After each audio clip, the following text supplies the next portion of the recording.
microfoon aan? Ben ik te horen? Oké. Goedemorgen allemaal. Hier in de zaal bij EcoStyle, maar ook in de Plenary Sessions. Welkom op deze tweede dag van deze internationale conferentie. En vandaag gaat het specifiek over the added value of the organic farmer, Bioregions. I would like to start first to ask Martien Lankester to join the floor with a small welcome. Dankjewel, Alex. Thank you very much. Dear friends, distinguished guests from abroad and the Netherlands, many people online, welcome to this session on the added value of the organic farmer and bioregions. We are very glad that after this 1.5 difficult years, we are able to organize a conference, though not only physical presence, but also adding with our technical opportunities to do it online as well. So I'll keep it very short. We will talk about the opportunities of organic farming for the farmer of the future. And as we have seen yesterday in the Dutch session, there will be a lot of talk on why organic farming can contribute to the new farming and food system. In what ways it can be beneficial to the agriculture and food system that we need for the future. So please pay your kind attention to the very interesting speakers we have today, and I also invite you to join the online sessions of the workshops tomorrow. Thank you very much. Thank you, Martien. Thank you. By the way, my name is Alex Oostvogel. I am the chair today. Marcello Palazzi just called me 1 hour ago that he was ill, so I'm taking over his sessions also. And I would like now to ask Klaas Fokkinga to join the floor. Klaas Fokkinga is deputy of the Province of Fryslân, and he is responsible for agriculture and rural policy. Klaas, can I please ask you? Oh, you are online. Okay, Klaas. Please, welcome and start your presentation, please.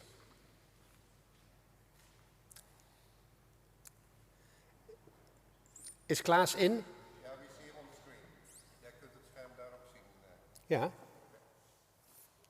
Hij hoort de sound niet, zegt hij. Hij hoort ons niet. He doesn't hear us, I think.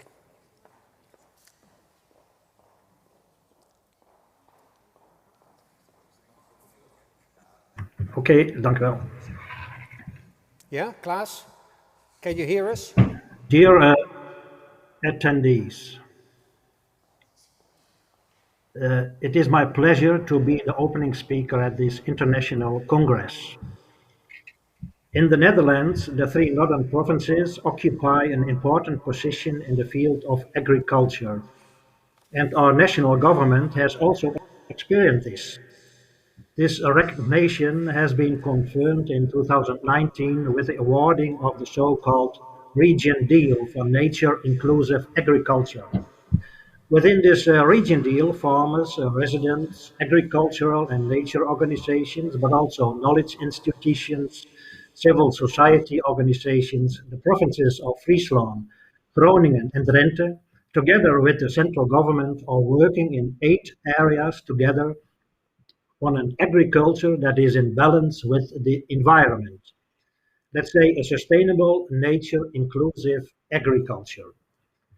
Yesterday, the conference kicked off with the theme European Common Agriculture Policy and Soil as a Basis. What can you as farmer do with the new policy, and how do you apply it to your work at the farm? And also, how does soil knowledge benefit your agricultural business?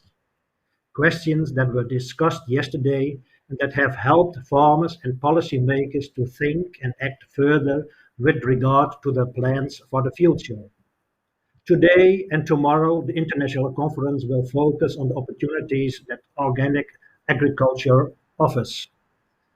First of all, Also, on behalf of my position as regional minister, I would like to welcome our guests and in particular our international guests. It is great that you have come to the Netherlands to contribute to this Congress. It shows that the subject of organic farming is very much alive. This is also evident from the presentations of the European Commission's Action Plan for Development of Organic Production in March of this year. The aim of this action plan is to stimulate the production and consumption of organic products, to use at least 25% of agriculture land for organic farming by 2030. The action plan is designed to give the already booming organic sector the right tools to reach this 25% target. To this end, a number of actions have been put in place that deal with boosting consumption, increasing production, and making the sector more sustainable. These actions should ensure a balanced growth of the sector. As Vice Governor of the Province of Fryslân, I'm truly proud that organic agriculture has been given such a prominent role in this program.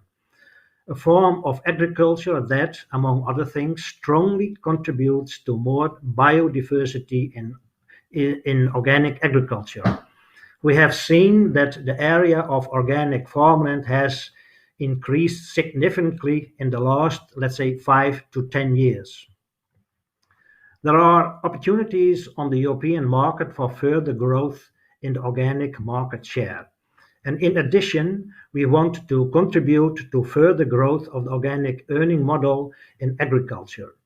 This means that we want to stimulate and facilitate the growth of the sales volume of organic agriculture while respecting the freedom of the entrepreneur to choose whether to go or not to go organic. I mean, the farmer is always in charge of his own business operations.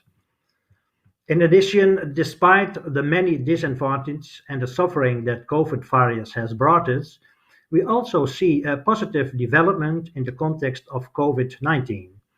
The attention for more local food has increased enormously. Citizens know now how to find local farmers more easily, and there is more demand for organic products from their own region. The connection between farmer and consumer, the so-called short chain, seems to have been strengthened. In the northern Netherlands, organic farming is one of the spearheads of provincial policy. It is true that in some provinces the emphasis is more on this form of agriculture than in others, but the fact that this conference is being held here is in the northern part of the Netherlands is evidence of the attention paid to this form of enterprise. Farmers who want to make the switch will be helped in a practical and demand-oriented way to draw up a conversion plan.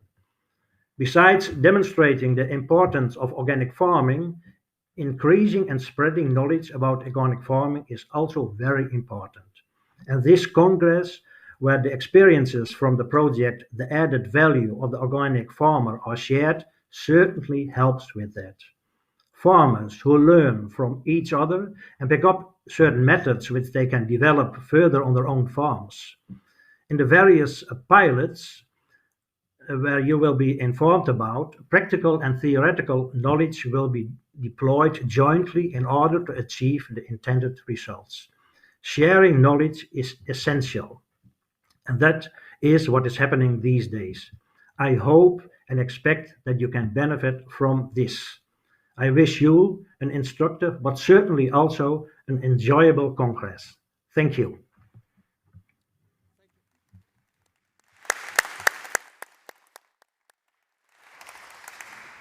Thank you very much, Klaas Fokkinga. For the online participants, it's possible to post questions on the screen. I haven't seen any questions yet, but maybe they are coming. Are there any questions in the audience to be asked? To the Deputy of the Province of Fryslân? I don't see any, so thank you very much. I would like to introduce now Professor Pablo Tittonell. He is talking about organic and agro-ecological types of farming to be delivered to society and the environment. And he is Chair Resilient Landscapes for Nature and People of the University of Groningen. Pablo, can I please ask you to come to the floor and have your presentation? Is it possible to use this new thing? Yeah, of course, go ahead. Good morning, everyone. Thanks for the invitation. And also thanks for hosting us in this wonderful place yesterday. Very traditional and very cozy and very nice, and I get nice dinner as well with nice people. So thanks a lot. I'm going to talk about organic agriculture and the relationship or the contribution. Sorry, Chairman, that I give you my back to you. Yeah. It's nothing personal. Go ahead. I'm used to the 2D now. Yes. So muting and unmuting. So the contribution that organic agriculture can have to important issues in the world, like food security, nature conservation, climate change adaptation, right? So the guiding question, this is the part in which,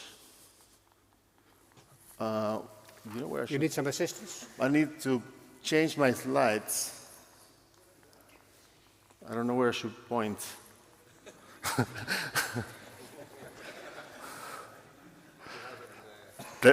There is a light here, but I don't know where to point. Here? Oh, no. Is it on? It's on, yeah. Moment. Anyway, the question I was asked to address was, to what extent can organic agriculture contribute to all these important global issues, right? I know because I've been looking at the conference program, and there are going to be very interesting presentations about the contribution of organics to food security and to food production, and to demystify this idea that you cannot feed the world with organic farming. So this is something that's going to happen, I think, tomorrow. So I'm not going to go into that in a lot of detail, right? So I'm going to concentrate a little bit more on the last elements here: restoring soils, conserving biodiversity, and landscapes and climate change adaptation. When we think about the relationship between nature and farming, there are different ways in which we can imagine how nature and farming can be married or integrated on a landscape. And I'm using these analogies that come from how do we integrate in society. One level of integration is tolerance. We can live together, we can respect each other, but we don't necessarily have to integrate, right? A step further will be multiculturalism, a place where we all share our culture, we develop our cultures, we live together next to each other, we benefit from each other, but we are not necessarily always integrated. And a further step to that is what we call integration, true integration in a society, which is not the same as assimilation, it's something else, right? Integration, respecting diversity. In farmland and nature conservation, we can also think about nature-inclusive agriculture, which is a way of nature and farming tolerating each other, but not necessarily living together or talking to each other or benefiting from each other, right? They're both there, but that's it. A step further from that is what we see in many forms of organic agriculture, which is the idea that nature and farming are working together, right? And a step even further from that is what we see, what we call nature-driven agriculture, an agriculture that is actually driven by nature, right? And for that, it's not enough to have very nice and diverse organic farms here and there as islands in a sea of pesticides and fertilizers. We need a landscape approach, right? So to arrive at a nature-driven agriculture, we need a landscape approach, an organic farming landscape that would actually be able to, because many of the processes, ecological processes, which are important to drive production, are happening at the landscape level, both on an ecological sense, but also in a social sense, thinking about the landscape as a social construct. When we think about the second level, the organic agriculture farms and their capacity to host biodiversity, then we have lots of interesting reports. For example, this one from FIBL that shows the amount of different species that you can find, how different practices in organic farming can benefit habitats for different species, and this particular, don't take it away from me, my friend. That's fantastic, great, thank you. This particular study that shows the habitat quality and how organic agriculture farms are associated with greater extents of suitable habitats for biodiversity. So there is an impact when we think about this second level, the level of the farm. No? But when we move to the landscape, that's a different story, right? And as I said before, many of the mechanisms that sustain production with low inputs or with no chemical inputs actually depend on processes that take place at the landscape level. So we need to think about landscapes as habitats, right? Not just agricultural production landscape, but multifunctional landscapes that are also habitats. And we need to look at landscape as networks of different species that are working together, interacting with each other to produce functions that we humans interpret them as services, right? Well, this is how complex this interaction.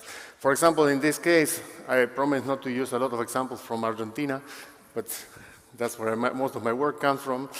And in this case, we have farmland, and of course, in this case, we can see that even when neighbors farmers are using pesticides to control their pests, you can still host biodiversity in those reservoirs that can recolonize the farm, you know? Because that's the reality of many farmers. They are organic farmers hosting biodiversity, but their neighbors are killing all their natural enemies and all the beneficial insects. So this recolonization is also benefiting the neighbors, although they are not necessarily seeing that. And we also see the important role that birds play in pest control in these situations. You know, in this case, we have studies where we saw what was the rate of insect control by birds, and that was strongly related with the quality of the habitats surrounding the fields in terms of porosity, density, type of species, phenology of the plants, etc., etc. Right? Anyway, and so in general, we could say that these landscapes, which are more diverse, host more biodiversity, and they're also productive. But working at the landscape level and taking this to the mainstream, working with lots of farmers and bringing these messages across is a challenge for agricultural extension, for agricultural services, for advisors, because you're not dealing with a single farm anymore. You're dealing with a community of people, right? And in a community of people, there are those who like to be organic, those who don't, and you need to work with all of them, right? To make sure that the landscape functions as such. Right? And that's why we associate this type of developments to a different way of producing knowledge, which is what we call co-innovation, producing knowledge together, integrating different sources of knowledge in order to create solutions, right? Innovations. Last slide, only slide about Africa, but I must say also that there is potential for organic agriculture techniques to also restore soil fertility in this sort of situation. And I have proof of that, and the proof is not just a scientific paper, the proof is a real farm. Many real farms, but this, for example, Umar Diabate is a farm where we did a course because we had lots to learn on how to turn something like this into something like this with all kinds of innovative approaches to bringing plants together and producing biofertilizers at home and helping other people, teaching, sharing that knowledge with other people in the community. So this is also a potential that is there. This is also not just a promise. This can be seen in many places, and it's already happening. Organic agriculture is also proposed as an approach to adapt to climate change.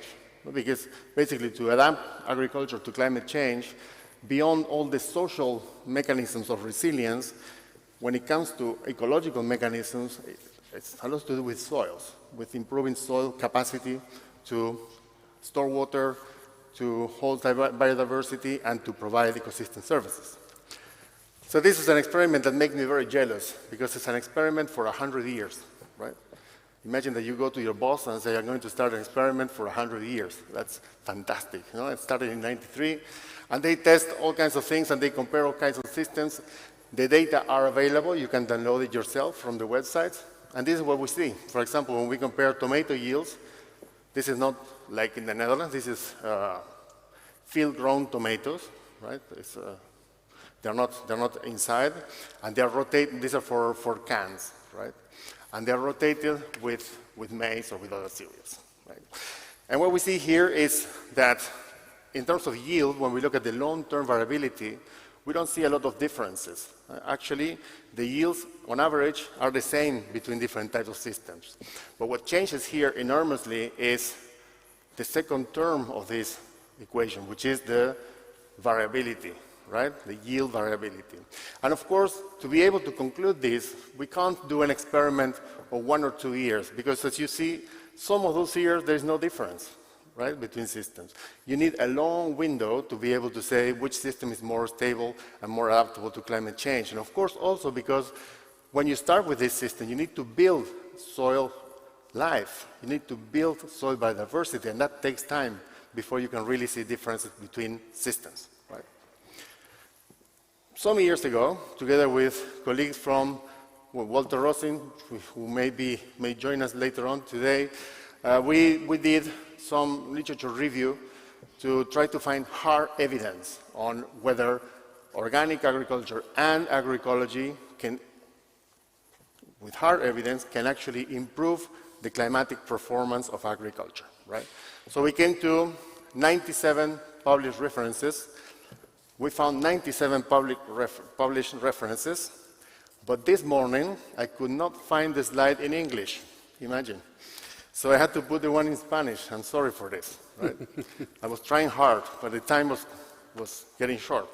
So in analyzing those 97 references, we found significant difference in favor of organic agriculture in terms of carbon sequestration, energy efficiency, water capture and water holding capacity, resilience in the face of droughts, and resilience in the face of disasters like heavy rains or hurricanes. So there is evidence that organic performs better under climatically extreme conditions. And also this trial, these long-term trials in Switzerland, that I'm sure are going to be presented at some point in this conference, which also show when you compare, this is a comparison done on the 21st years. So this is a publication from 2007, right? So now it's 15 years later still, and already there they saw that organic agriculture was doing much better in terms of carbon sequestration, soil microbiological biomass. Conventional farming was doing better in terms of yield, but how much better? Well, about 20%, right? But it was doing worse in terms of using P, K, and inputs, right? And pesticides, of course. Now, because we are in the Netherlands and we're talking about nature-inclusive agriculture, we're talking about regenerative agriculture, we're talking about climate-smart agriculture, circular agriculture, I thought it was interesting to bring a little bit of comparative material so that we can perhaps discuss a bit further how organic agriculture relates with all these other words that are around. The first one is agroecology, right? And I come from the agroecology movement, so this is to me quite close to my expertise. And in my head, agroecology and organic farming have 95% in common, right? There are a few things which are different, like certification, for example, but to me, they're almost synonym, right? But of course, there are situations where we see situations like this, where either because the organic system is not using all the agroecological principles, or because the agroecological system is using things which are not allowed in the organic. So this can happen, right? It's good to put it on the table. Now, how do we define agroecology? Well, with principles, 10 principles. Some are ecological principles, some are social principles, right? Like, for example, resilience, diversity, recycling, etc., circularity, but also human and social values, democratic governance, etc. Right? Now, those principles, of course, they are not operating at the same level. Some of those principles relate with the way we manage the farm, like the synergies, recycling, etc. But some other principles are related with the community. That's what I said, that what we need is a territory, community, landscape approach to think about these issues. And if we now consider other elements, other terms, I can tell you that in my Mac, it looks much better because it was different bubbles or different colors, and now it's just one green thing. But anyway, so agroecology has things in common with regenerative agriculture, has things in common with circular agriculture, have things in common with conservation agriculture, etc., right? So it has many things in common, but it's not exactly the same, because there are things in which there is no match. For example, if we take circular economy, circular agriculture, there are elements that are the same, right? So in the end, you could say, well, agroecology, organic, is already circular, right? Regenerative agriculture, there's also principles which are the same, because it's already regenerative in terms of diversity, efficiency, using solar energy, etc. But how about the other principles? Human values, responsible governance, shared knowledge. Well, that depends on who is defining regenerative agriculture and who's using the term, right? So one of the questions you could say is regenerative agriculture a form of agroecology but without politics? Because then we don't necessarily talk about, the social issues. We're not talking about access to resources, access to land, etc. Well, perhaps it's a bit of a provocative and a short thinking question, but it's just to keep you awake. But let's look at the history. Regenerative agriculture starts in 83, right, with Rodale. And what was the first name that was given to it? It was regenerative organic agriculture. That's how it was defined originally by Rodale. And in 2018, there was a certification in place for regenerative organic agriculture. Right? There is a certification for that type of agriculture. And it's a form of agriculture that prioritizes soil health, animal welfare, and worker fairness. The three major principles of regenerative organic agriculture. What happened? Somewhere along the way, well, here we have Rodale talking about why regenerative is beyond sustainable. Why regenerative is better than sustainable. In '89, right? We hear people giving lectures about that today, but this was done in '89 already, right? But somewhere along the way, this happened. It disappeared, right? And it conveniently disappeared. Well, of course, many organizations, like for example, Terra Genesis International, they are following the same principles. They're talking about principles and practices which are following still the same philosophy, right? Although they may not call it organic. But some other people, some other companies, for example, Syngenta or General Mills, are also using regenerative agriculture, right? And not following all the initial principles. And some of the principles like workers, fairness, etc., are now translated into understanding the context of your farm operation, right? That's the social part of it. Understanding the context of your farm operation, right? So this is interesting. So now, conveniently, regenerative agriculture has lost the organic part and is now being used in different contexts, right? So I think we need to be aware of this. This is not an attack on regenerative agriculture, but it's just to be aware that behind this, because when you go there and say, okay, you're doing regenerative agriculture, yeah, these are the principles. What are you doing in practice? Cover crops. And that's it? We're thinking about, but it's basically cover crops. So, it's not enough. You know what I mean. Yes? Can you close off? I can close off right now, if necessary. Yes? No, but... Okay, I think that was a nice last message. Just to keep in time, so... Of course, yes, let's do that. You're doing very well, Pablo. Thank you very much.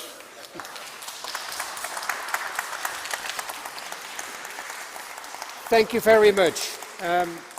Well, it's well known that in the last 30 years, the biodiversity in the Netherlands has reduced with 75% when you talk about insects, etc., etc. So it's really time to take action, and I think your concepts have clearly shown that it is possible to do it, so let's implement. Any questions? I haven't seen any questions online. Any questions in the audience? You want to have a discussion? Yeah? Okay, fine, Martien. Good. Then I would like to introduce Professor Gerold Rahmann. Gerold is founding director of the German Federal Research Thünen Institute of Organic Farming and professor at the Faculty of Organic Agricultural Science at the University of Kassel. And he will talk about organic farming challenges in a changing world, from soils to soil-less production, question mark?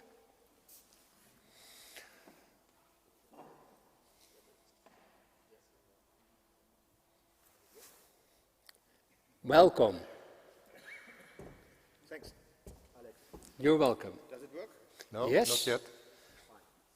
Not yet. Equipment. You need? Okay. I Go ahead. think that my mic Yeah. is on.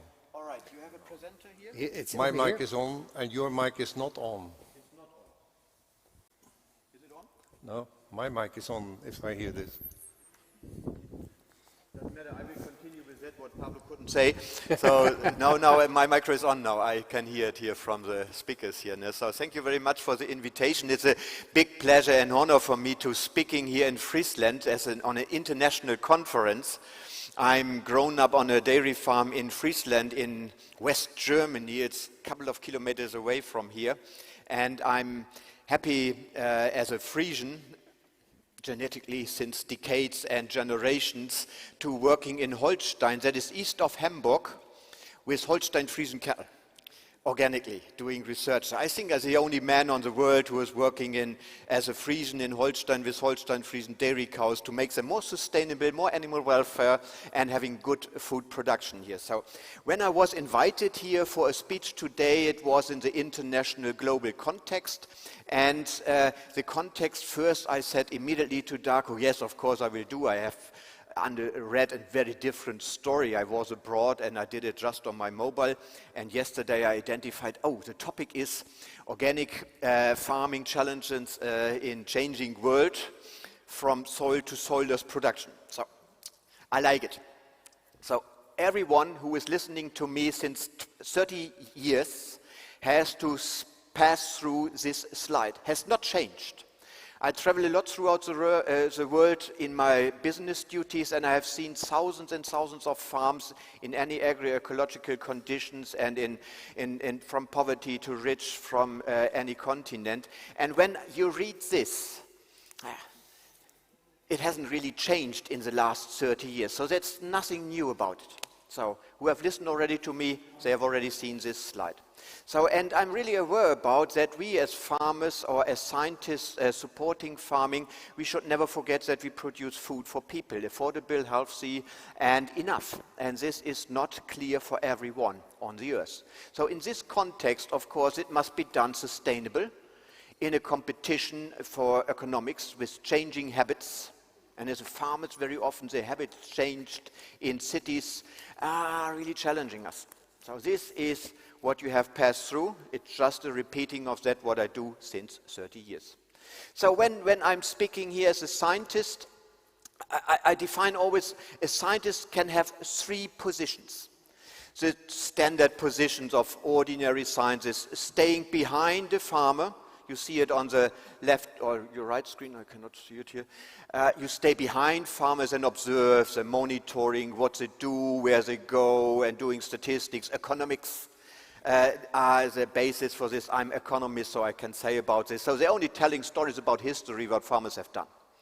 The organic agricultural science is in the middle picture. So together with farmers, we want to develop farming systems for the next decades, futures, next year. So going together for this development of systems here, together with farmers. A very challenge for scientists throughout the world.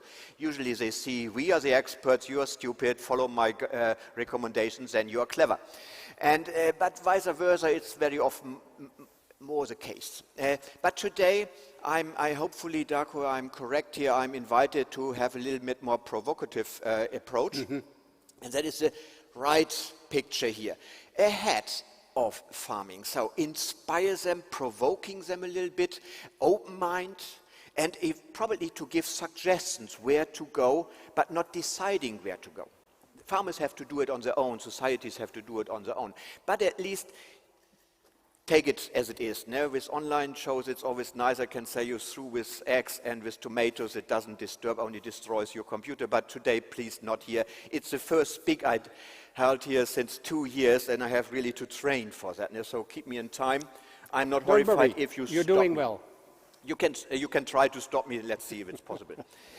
All right, soils. And soils, I always like to declare it as the skin of the earth. It is this 20, 30 centimeters. And this is nourishing plants, and plants nourishing us and animals. It's a great element on the earth, everywhere where we are. It's of course a sink for CO2. Today, it's very important now when I do research nowadays. Who is dairy farmer here? Is any dairy farmer here? One dairy farmer in Fryslân or some more. I was surprised. I thought everyone is a dairy, Holstein-Friesen dairy farmer here. So our research is going now for zero budget greenhouse gas emission milk production. And as you know, 1 kilogram CO2 equivalent to 1 kilogram of milk, that is a challenge we can do. And I can tell you, it's possible. You just need 2 hectares per cow. If you calculate throughout your farm, how many cows can I keep when I have 100 hectares? Just 50, not 200. Yeah, so that is where we are working on. And then you have this 30 centimeter as a membrane, as a filter between above and below. So for gas, for nutrients, for everything, and that is great. And when you know, Pablo knows it quite well, of course, and last time when I was here, I even said something about the 20 cows below surface. There is life. Above, 2 cows. That is organic allowed, but below there is real life. But we do not know anything about this. That is a really great research. But when I talk about soils, we talk about roughly about 40% of our earth is covered with farming. The other areas are very often mountainous deserts or with ice covered in the Arctic or somewhere in the tundra. And this earth is used by humans for food production. And with very, very different soils. We will not go through all these different soil types here on the earth. But the world is extremely diverse in soils, and humans use it for their livelihood, via plants, via livestock. And when you see how humans have made this soil for their livelihood, you see it here. I've heard that it's in the Netherlands, below sea level. It is nice. It is not just agriculture. It is food production and agriculture. Food and culture, this combination is a great word. And you can see it here when you have it in China or somewhere on Bali or so. Rice terraces in mountainous areas. So it's not below sea level, it's above sea level. And it's a beauty, World Heritage in Bali, for example. And you're going here to rainforest, here in Costa Rica, and pineapple production for an organic processor in Germany here. And 1 tree is left over, organic pineapple, 1 tree is left over for agro-ecology. The rest of the forest was cut down. But this is an amazing food production and culture where we're occupying, even as organic areas where we shouldn't go. And you see here where we live on as dairy farmers, pig farmers and chicken farmers, the soybean production in rainforest in Brazil. This is the biggest plot you can see on the earth. It's a 40,000 hectare plot, not a farm, a plot, a great farm. Yeah? You can have the 20 combiners and they're just doing here soybeans harvesting. That is New Holland. That is not Holland in the today. That is New Holland, so tomorrow Netherlands. And here, Saudi Arabia here, that is in the middle where the the Saudis are coming from. It's in the middle, the biggest dairy farm on the earth. I was happy to visit it. 35,000 Holstein Friesen cows with 12,000 liters of milk per year lactation, with fossil water 3,000 liters per liter milk. So water per liter milk. So fossil water here, and that is irrigation here just for alfalfa production for the dairy cows and some maize. Great. If you see it, 35,000 cows in about 5 stables, and 1 stable they did organic because Saudis love organic. And they had 15,000 cows in 1 stable producing it organically. I was the advisor for the king, belongs to the king family. And you have here in Iceland Arctic agriculture here. The glaciers are still there, not for the future. So this is all where we're using soils here. Like Ethiopia, I spent 3 years from 2015, 2017 as an expert for the German government. Can I help to make less hunger? And you see here that intensive agriculture in the mountainous areas is swapping away all the soils, and naked, bare ground is left over there. There's no future. After millions of years, constructed soils are run away. All in the desert where there's no water. And then is where yesterday made here, on the day before yesterday, close by to my home, where we can really say that soils are treated like enemies. And you see 2, 3 farmers try to help each other to digging out of their problems of the futures. No? One is stucking with the sprayer, the next partner like to help him, that is a symbol, no? As a symbol, like to be out. But farmers themselves are very often not able to leave their problems, to solve their challenges. And this is a very symbolic picture because it's a sprayer behind, I like it, and they fail to step out. We have to support to do this way. So then when you have these figures here, 5 million tons of pesticide used every year worldwide, that is about 0.7 kilogram per person on the earth. And Netherlands are great in this. Statistics from FAO. You can complain, it's not my statistics, so 9 liters per hectare. This is not bad. And you have here fertilizers on the ground, and even Netherlands, I'm not sure if 280 kilogram are on your hectare per year applied, but that is found in the FAO data bank. And let's say you can shout Rome and not me. But this is great what we do with the soils for production, but of course is a risk for biodiversity and pesticide concerns, and here for our watersheds. Above lakes and seas, Baltic Sea is already highly polluted, and the groundwater risk, you know about this, in the Netherlands. And then we see degradation of soils, sealing, droughts. This is a severe development that we lose every year. We do not gain fields in the rainforest or somewhere else. We lose fields. And when you go through the statistics, you see that every year we have less and less agricultural land. And then what is my really, as a farmer's heart, struggling a lot, we use a lot of best farmland for food production, for houses, for roads, for other purposes. In Germany, 5 million hectare, 15%. I think in the Netherlands is the same. We have 1.5 million hectare organic. We are proud about. It's about 10%. But we have 5 million hectare is sealed with houses, roads, and everything, and usually the best places. Yeah. And then, okay. And when we're coming to this point here, all right, soil is there. We have agriculture using soils for our, let's say, livelihood. And organic is a part where the soil was the basis of today's principles, even the past principles we had 1980. So this healthcare, ecology, and fairness is based all on the point of soil health. Healthy plants, healthy food, healthy people. This is the message, and this is what was designed in the phase when pesticides became an image of negative for all the ecology, and that was in the 60s. So when we go into our EU regulation, it's organic, it is very clear written there. No one is really reading paragraph 4 to 6. That is a great paragraphs in the regulations. That is the goals and the objectives, principles, and here the specific principles. No farmer, no scientist, no trader is usually reading this. Great goals.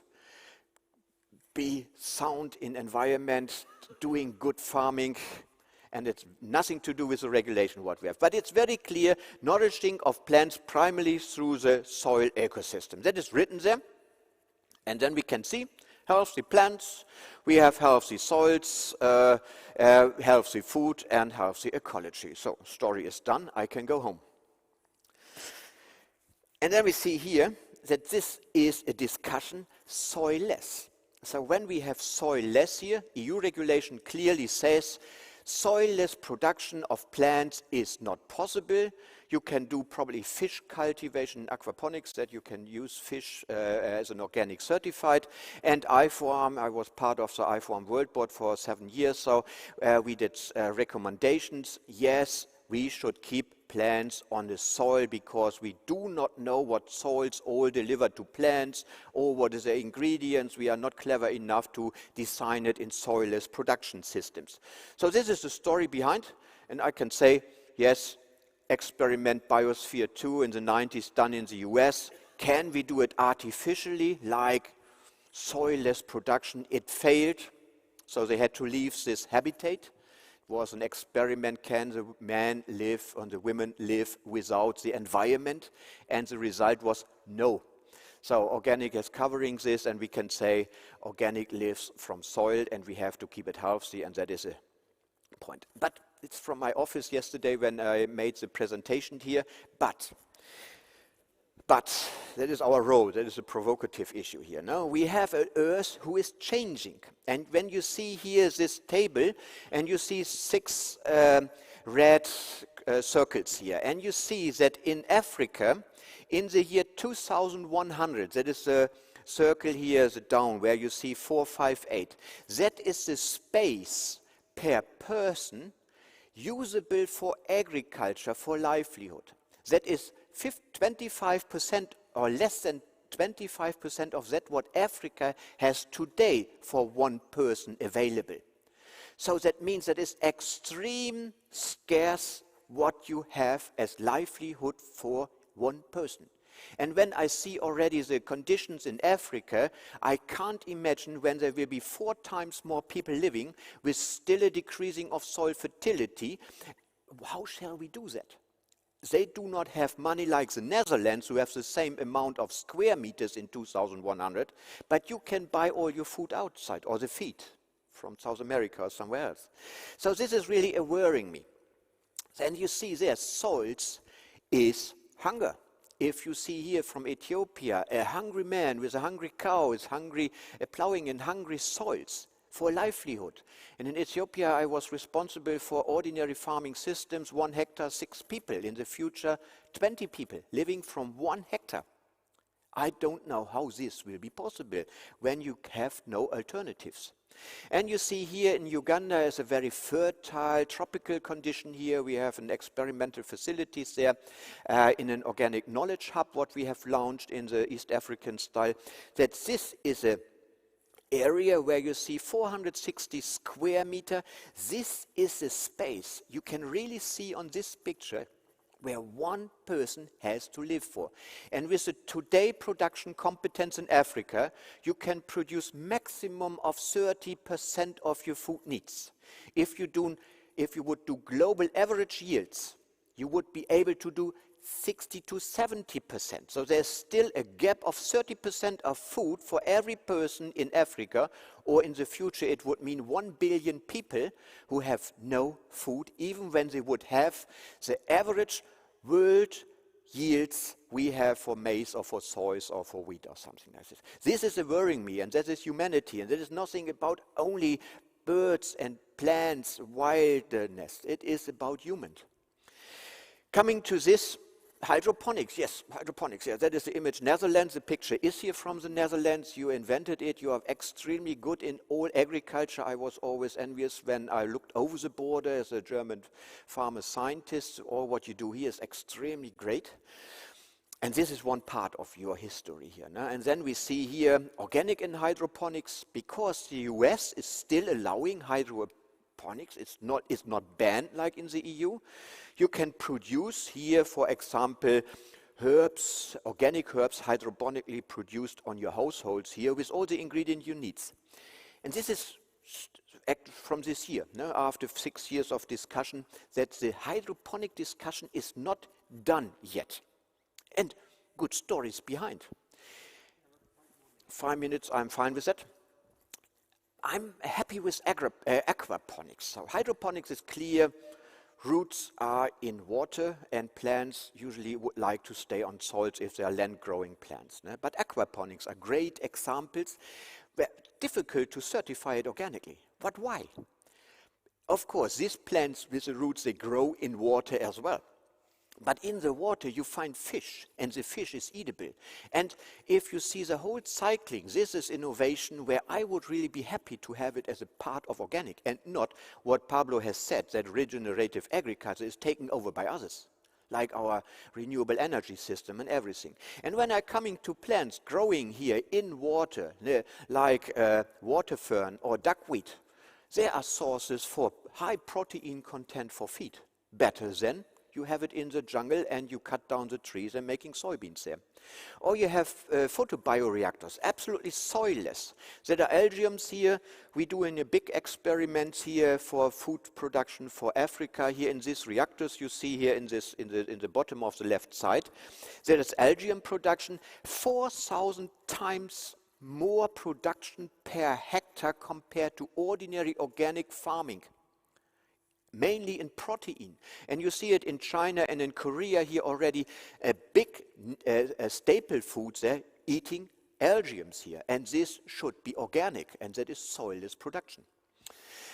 So when I'm coming here, I will skip through this here. We have a pros and cons of soilless compared to organic, but the big pro is that soilless is extreme land efficient. It is very sustainable, nearly no nutrient loss. You can do it in cities, even in harsh conditions when there is very low competence of production, where you do not harm the agriculture, of course. But the image, it's not food, because we do not know what we eat when it's just growing from water with ingredients. But it's hydroponic image. I would say aquaponics and clever systems in soilless production could be organic and could be an option for countries who have not enough space for organic, let's say, low-yield agriculture. So, food is back to town. I stop here. Don't worry. Thank you very much. Yeah. But I have to go to the final points. If you're going to this here, just my conclusion. My conclusion is organic does not allow soilless production with land-based plants, yes. But we should be not so stupid to ban it. We should be open for all the modern trends we see worldwide. There are innovators in the urban areas, young people. They want to have answers for future challenges, and we should looking for partnership. I'm looking for this partnership. The organic has just 1.1% of the world agriculture. It's nothing. And we have conversion zones where we have urban agriculture, vertical farming, and everything else. But we have innovators in the soilless production, like aquaculture, like algae production. And we should take them as partner. We should certify and protect them from occupying by others who probably do it not in the approach like organic is doing this. So I thank you very much. That was hopefully a little bit inspiring. Be a little bit more relaxed with alternatives who are not 100% in the certification procedure what we have today. I would say 50% of the regulations of organics are not sustainable and are bullshit. So I would say this is much better. Thank you very much. Gerold, thank you very much.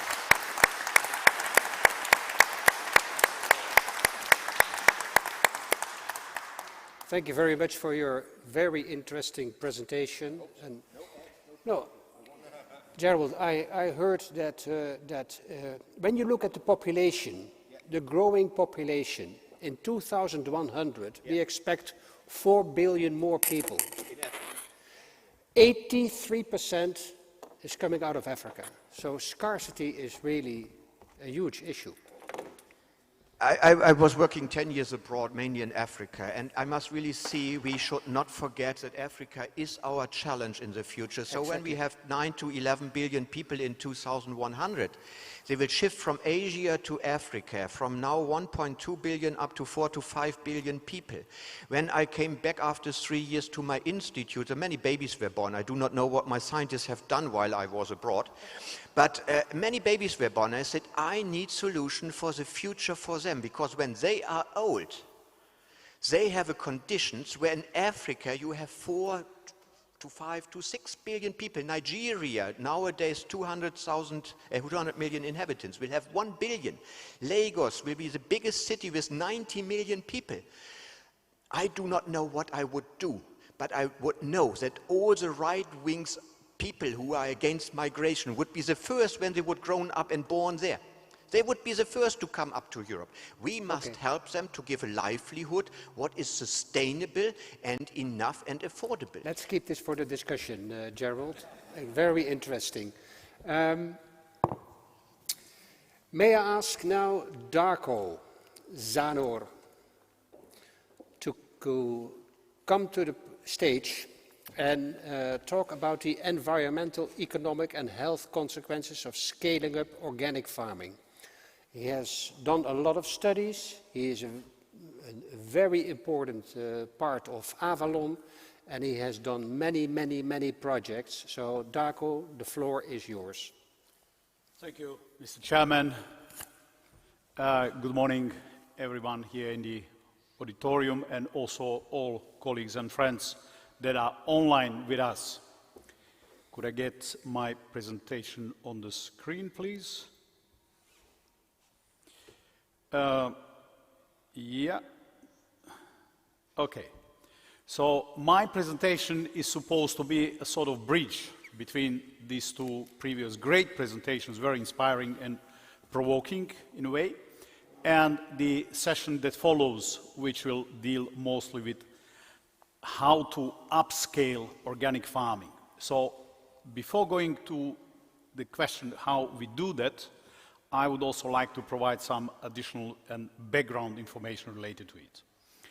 I would like to cover 5 points. First, I would like to explain why to scale up organic farming, and then I would like to point to a couple of problems related to that process, and the core of my presentation will be about the true cost accounting and whether it can be a useful tool for scaling up organic farming, and I'll base it on our experience in Avalon and some other work that I've done in a couple of European countries. And I would like to conclude with the lessons learned, because we learned a great deal from those exercises. Well, the session that follows after the coffee break will cover this question, why to scale up organic farming and how we can do that, and then we can see some great examples from a couple of regions in Europe and also elsewhere in the world. There are at least 3 important reasons why to scale up organic farming. Well, the first one is that we believe, but we can also prove it through scientific papers, but also through practical evidences, that organic farming tends to decrease negative externalities and increase positive externalities and provide greater public goods and services. It's a bit black and white. It's not always that black and white, but generally speaking, we can say that. Another important reason is that we have seen organic farming covers only about 1% of the agriculture area today. And we still talk about an infant concept, practice, and industry. So it is in an early stage of development, and we really need, if this is true, that it is better in terms of providing positive and reducing negative externalities, then it does deserve scaling up. However, let me present you 2 challenging problems related to it. The first one is a simple question that is not that easy to answer. Do we really know the societal consequences of scaling up organic farming, including total conversion to organic farming? Do we know what will be the impact on society? Do we know what will be the impact in terms of yields, in terms of labor force, in terms of GDP, and notably in terms of the state of environment? We do have some studies about it, but it's still a central question that is not sufficiently answered. This project is, well, this conference has been organized within a framework of a wider project called the added value of an organic farmer. So, regardless whether you are proponent or opponent of organic farming and organic farmers, we as society somehow always have all kinds of claims of an organic farmer and organic farming, both as a concept and practice. So we want organic farmer to deliver healthy soil, reduced carbon footprint, cheap food, high quality food, high biodiversity, be fair, run it in a proper way, in a wider societal context, etc., etc. So all kind of things. So if this is an organic farmer, he has to play all these instruments, so to speak. While if you're a conventional farmer, basically you just take care that you adhere to the very basic, simple environmental and other rules, and basically what you primarily care of is your profit. But in organic farming, we ask this guy to perform and deliver all kind of other things, and most organic farmers, and we as, well, people who have been involved in promoting organic farming, we tend to believe that it does deliver an added value to society. But society says this: well, if you are an organic farmer delivering so many positive externalities and societal benefits, well, interesting. Can you do a little bit more, preferably for a cheaper price of organic food, and working more, not just 12 hours a day, maybe 14, 15.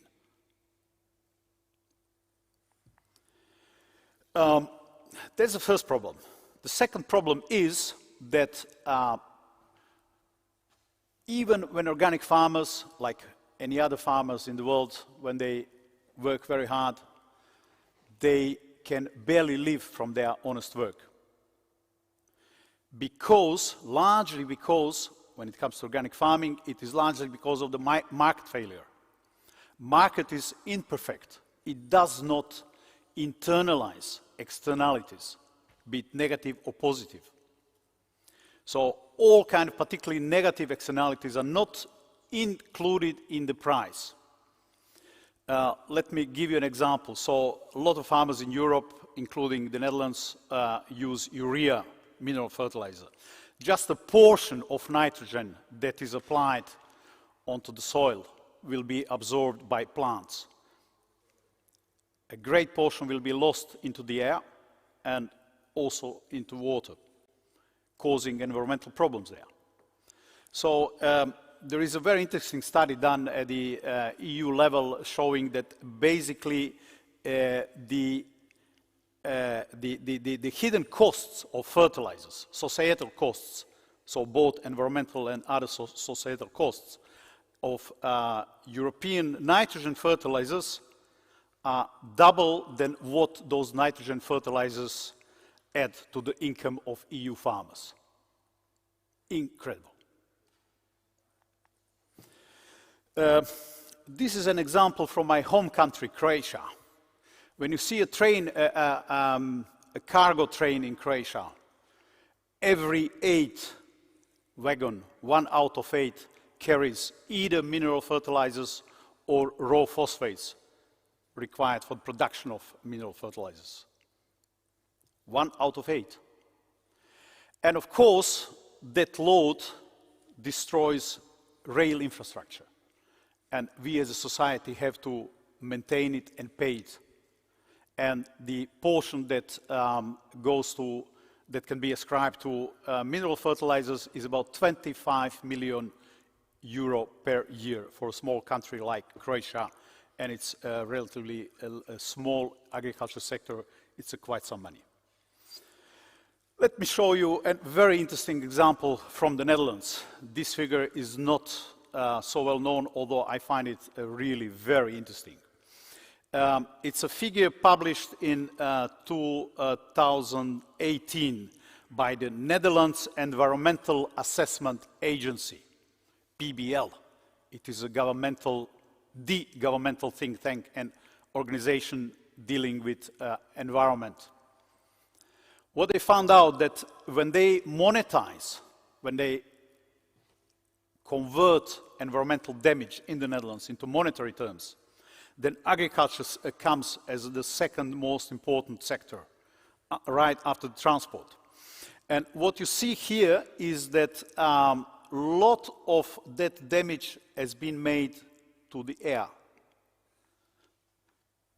About 70% of that entire damage relates to damage to air.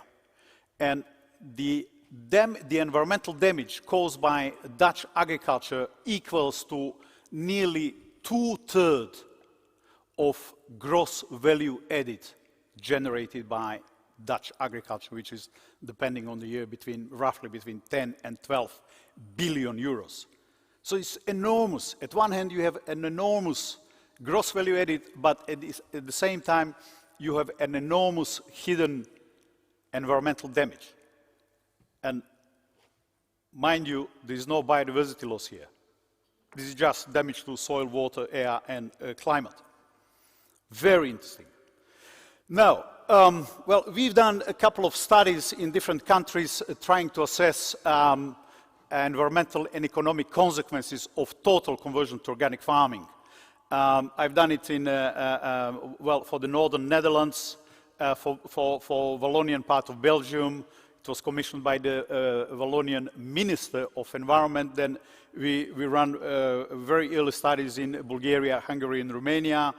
Then there was also study financed by Heinrich Böll Stiftung in the Western Balkans, and also the FAO financed an early study in Croatia. For those that might be interested to dive more deeply into the situation in the Northern Netherlands and what we found for the Northern Netherlands, I have provided here some, well, the links to the English summary and the complete document written in Dutch. So I'm not going to bother you how we calculated it because it's explained in the methodology, but this is quite interesting, I think, for you to understand what we've done. So we try to figure out what would be the gross value added of total conversion to organic farming compared to the baseline, so to the present situation. But then we said, okay, so then we shall correct that gross value added for the environmental costs and benefits and public investments, being basically agriculture subsidies. So when you subtract these two costs from gross value added, then we arrive to what we call real value added, and these costs, these environmental costs, we express in a virtual currency called Futuro, because most of those costs will occur in future and will be born in future. Then there is another virtual currency called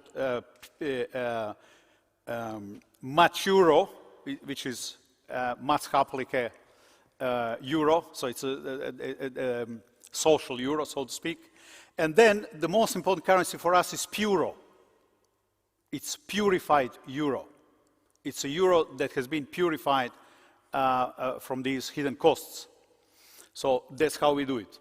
Now, what are the key findings? In my previous presentations, I used to bother the audience with all kinds of sophisticated graphs, figures, and everybody was bored about it. So I'm going to cut a long story short. Total conversion to organic farming causes roughly 2 times less environmental costs. But even when we internalized all those hidden costs, it seems that organic farming would need a premium price of roughly 15% in average, unless we manage to include also the so-called big elephants in the room, particularly ammonia. Ammonia counts for, also in our studies, for about 2/3 of the total environmental damage. And to our surprise, all ammonia figures for the Netherlands and also for Europe are based on computer models, not on real measurements. So Wageningen has produced some sophisticated models, and that's how the Netherlands assesses ammonia emission from the organic sector based on those figures. Then biodiversity benefits. There are clear biodiversity benefits. Tomorrow we have the first session, sorry, I think it's the second workshop tomorrow. It's on biodiversity, and Professor Rahmann is going to dive deeper on biodiversity benefits of organic farming. There we have a more clear case than in case of other environmental benefits. But we were not able to include it in our assessment, and also the PBL, the Netherlands Environmental Agency, also didn't include it. Resistance to antibiotics. We live now in the case of, in time of Corona, and we know how important issue it is. And of course, organic farming uses less antibiotics, and consequently, it should do better in terms of resistance to antibiotics. And last but not least, that we also were not able to incorporate in our assessment is the impact of organic farming on human health. Again, tomorrow we are going to have a special session on that.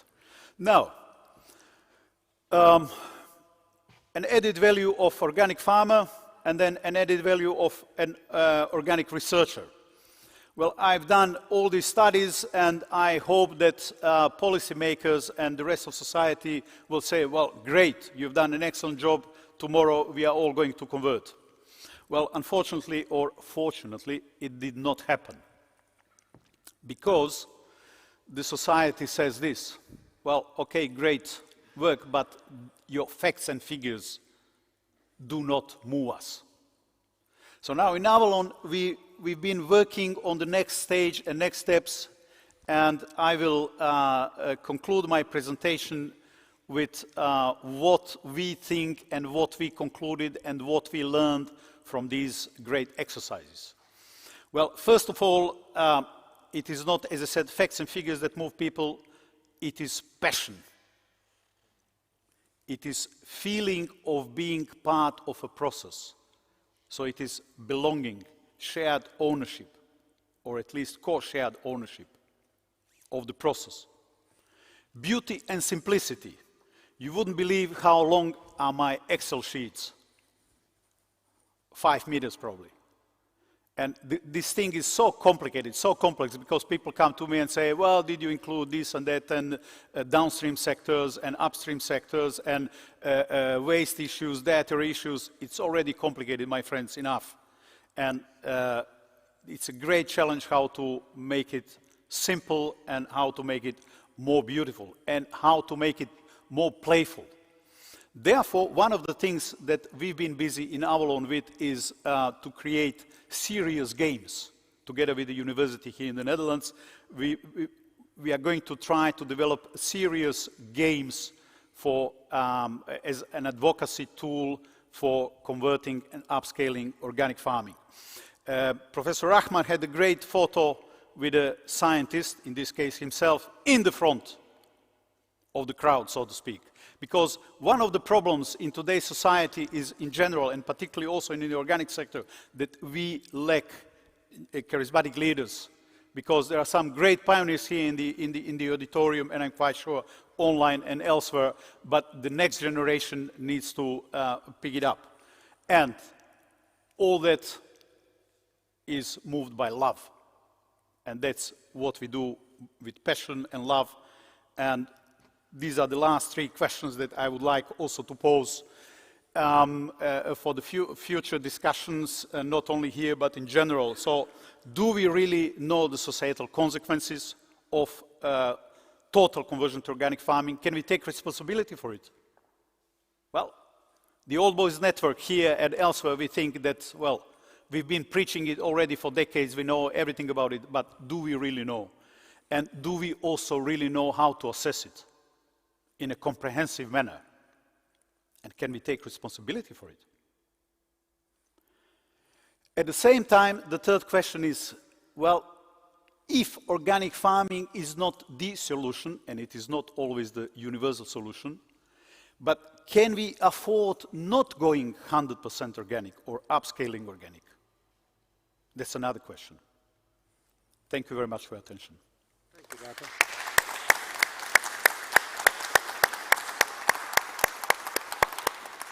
Thank you, Darko. It was quite interesting. Actually, at the end of September, there was a documentary on television called Zembla. And Volkert Engelsman was presenting true cost accounting. He is importing fruits from all over the world on an organic basis, but he is really also costing, including in his price, additional things which you were just mentioned. But apparently, a huge problem is transparency of the supermarkets. So the chain, the willingness to open up and to tell what they are doing to push organic farming instead of pulling it from the consumers, because we can convince consumers to pull, but you also have to push. Yeah. So maybe that is something for discussion. Anyway, thank you very much. Thank you. Martien, how do you want to do the discussion? Is that... well, maybe it is handy if the speakers come on the stage, and there is a hand microphone. Okay. Is there any question online? Can you... Is there any question online for any of us? No, I haven't seen any question online, but maybe you can... But let's start with the question in the auditorium. Yeah. Is there any question out of the audience? Yes, please. Go ahead. Microphone, here.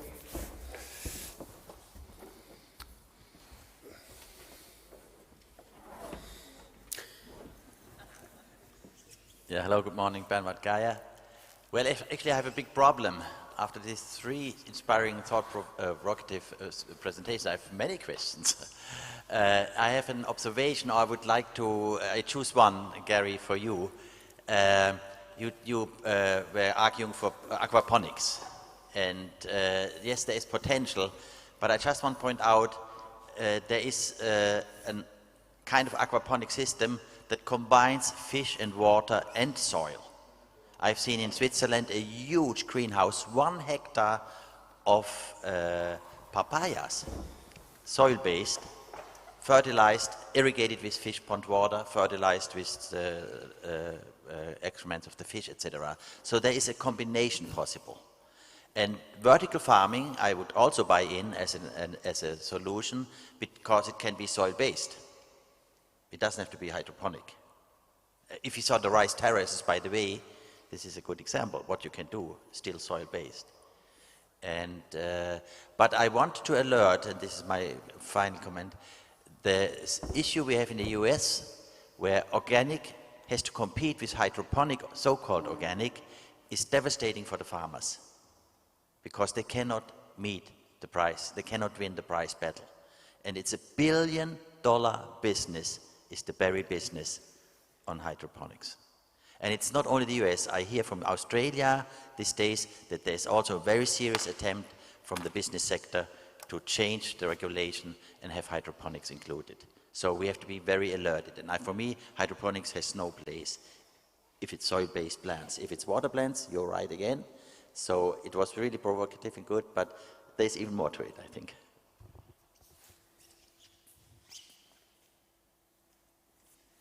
Any specific question in that respect? It's a comment. It was a comment. Yeah. Yes. Yes. Yes. You have a mic there. Oh, I have a microphone. Yeah, of course, sorry.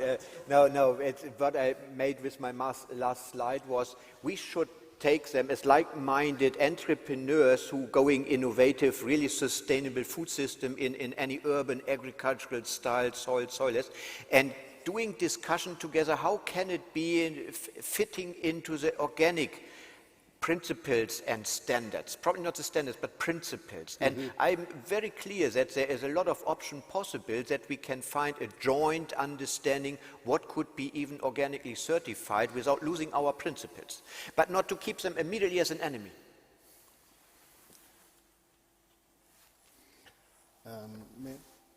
Yes? Is the microphone, please?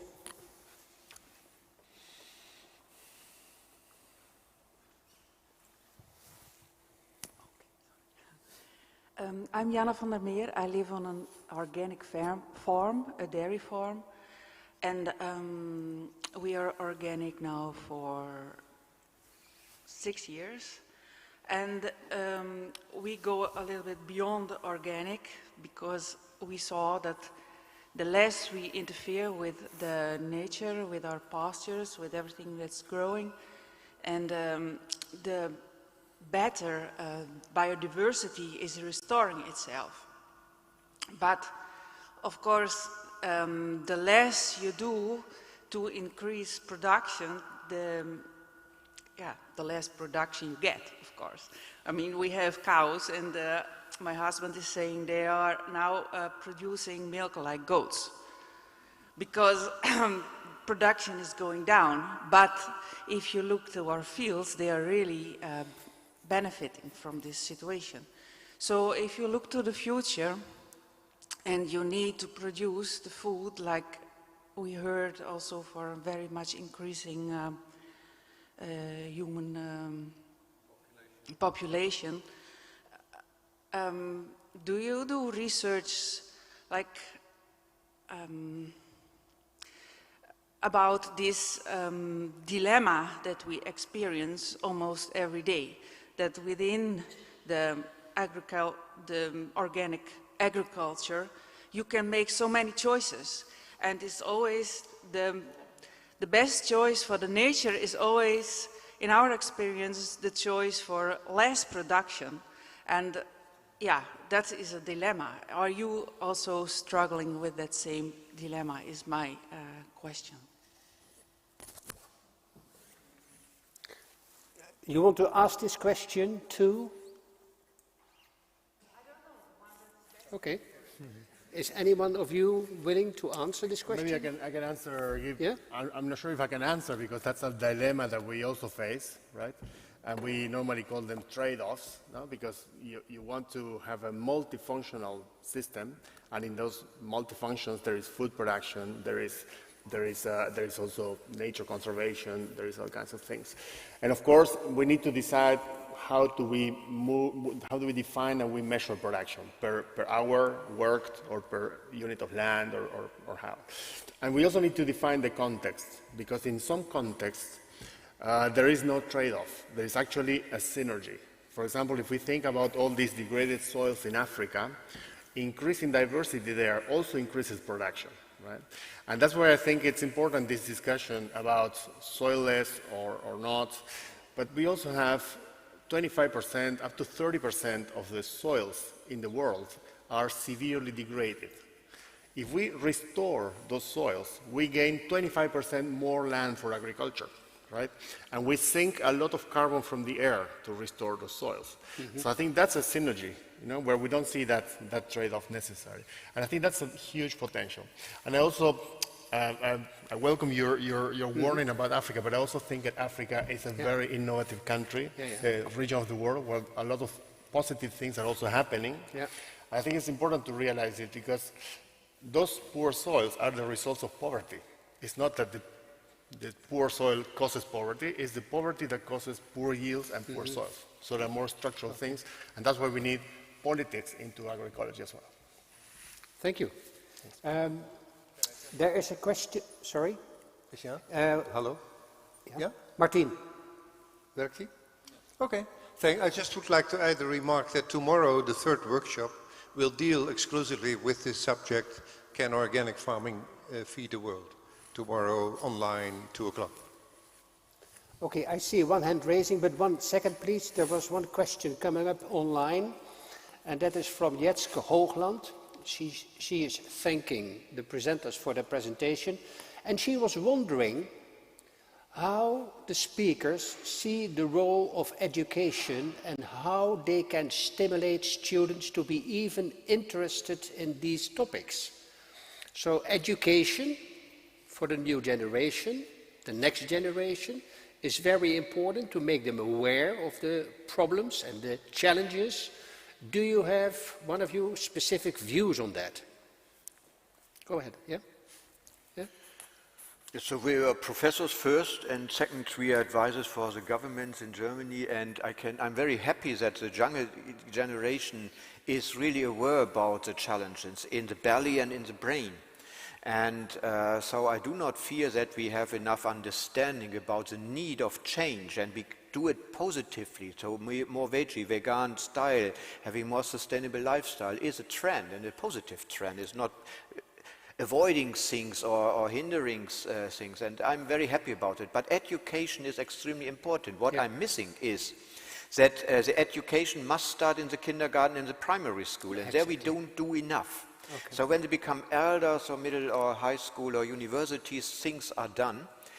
Not 100%, but in principle there's a high tolerance to a sustainable lifestyle. But we have to do it faster. So when I fully agree with all the issues that Africa could do it, but the speed we need is extremely fast. We have not decades, we have only years left over.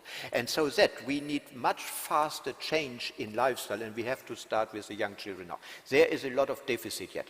We can only do this with motivating everyone to do it in a positive approach. Are there already examples of where at kindergarten level these type of education is being implemented? Of course, but not in the, let's say, like in Africa, a lot of pioneers you have, but it's not a principled standard. No? So you find kindergartens, the Waldorf kindergarten have a lot of intentions to do that. Primary schools sometimes doing farming style, but in the combination of conventional intensive farming, organic, and so on.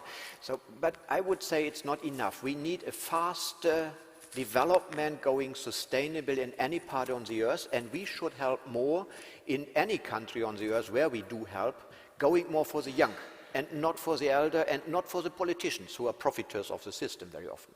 So the young generation needs a mind change, and fast. Thanks, Gerold. Thanks. I saw this hand raising in the back there, yeah? Arjan Hermans, Kairos Regenerative Agri and Food Systems. I have a question on the yield gap, because it's very interesting that you have the difference in Africa, which I understand, but I'm working on making agriculture more sustainable in Holland, and then we have also to move the conventional farmers towards more agro-ecological principles, and whether you call it regenerative or agro-ecological or biological. But the first thing they always say, organic cannot feed the world. It's just said. I would like to have your opinion about this and how to tackle it, because I believe, and I've seen also Rodel Institute, the farm system trial over there in organic no-till, which I'm experimenting in myself on my own fields. There you see that they can have the same yields, or in dry years they have 30% higher yields, because of the resilience of the system. So I would like to hear from you as an expert how you see this and how you should tackle the problem in the discussions you have with farmers and politicians and the industry. Pablo? Yes, this is always this slide that I showed 100 times, and I don't want to repeat myself, so I removed it today. But what it shows exactly this issue of food. And, you know, one of the entry points for, I'm talking about agroecology, which is what we work with in South America, which is also organic. In agroecology, one of the reasons why farmers join or are interested and come to our demonstration at our field days is because they see an opportunity for cost reduction. You know? So they say, okay, the yield, and we have documented farmers, agro-ecological farmers who produce the same yields as the neighbors, right? Exactly the same yields, sometimes more or less, but always. But of course, when you have an agroecological farm or an organic farm, you rotate. You cannot have just wheat or just soya or just maize. And that's the problem, because farmers say, okay, you have the same yields, but then I need to rotate, and I have half of my farm is not maize. And now the price of maize is good, I would like to have everything maize. So that's a gap. But at the same time, there is less costs and less risk, you know? And that is, for us, the major selling point to mainstream this idea, because then the margins are larger and the risk is lower. You know? But I think it depends also on the context. I mean, in Europe, unfortunately, we have a very top-down situation in which the European Union is basically orchestrating what's being produced. Now there is an opportunity with the 25% organic, although we have to see still whether it's going to be 25 or maybe 10 along the line. But in Europe, the subsidy system is actually favoring the wrong track. You know? So if you compare the farmer who is doing conventional farming with high inputs in any sector, could be dairy, could be anything, and the farmer who is doing something alternative, the alternative farmer has to have other things to actually make it happen because of the regulation is not actually helping him. But when you look at this other farm across the road, it's also not sustainable and it's also not profitable because it's subsidized. A system that is subsidized is already not profitable. You know? It's a choice of society to subsidize this that we call efficiency, but it's not really productive. So the discussion should be, okay, let's compare productivity and profits, but under conducive rules and not under the current rules. Yeah. Okay, thank you. I saw some hands raising there, yes? We have 5 minutes more, so short question, short answer, please. Yeah, short question to Gerold, at least I hope as from one Frisian to the other I can call you Gerold. You were talking about aquaponics, and also about soil. I learned today that the Americans were actually quite smart to put Las Vegas in the desert because it's not fertile soil. But when you look at the aspect of trace elements, which may be available in this desert and maybe not in the aquaponic system, would it not be smarter to use the methods of Pablo to provide the food that is rich in trace elements? Or are there also plenty of trace elements in the food grown in aquaponic systems? Gerold. If I understood the question properly, can you repeat the question if the trace elements in food or something like that? Are there plenty of trace elements in the food grown in aquaponic systems? Because in my understanding, a lot of trace elements, we have deficiencies of trace elements. They're not very soluble in water, but they're more linked to soil structure. But there are not enough trace elements or enough? Not enough, you Not mean? enough. Not enough, yes, of course.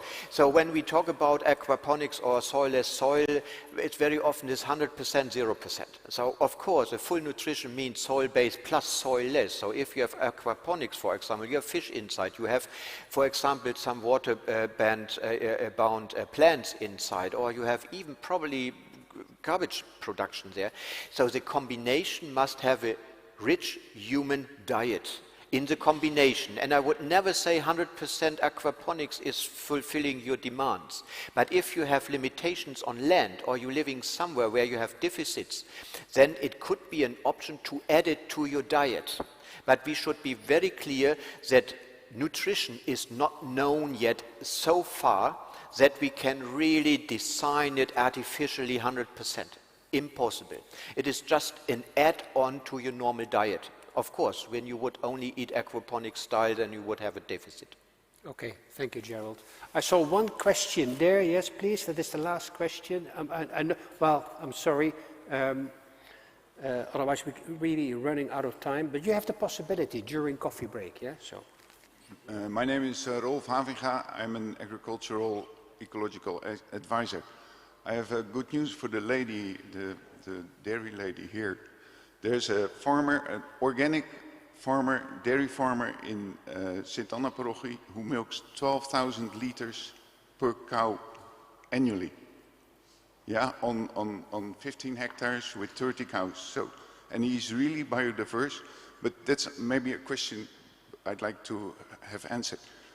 Are you also collecting data from organic farmers worldwide and to see which people, because what he does, he uses also a feeding program or how you said it, a theory of the United States to make sure that his cows get all the things they need for maximum production. And I think it's too much an idea that when you farm organically that you have less output. And I think that's just wrong because you get nature abundance as when you really work together with nature. So, yeah.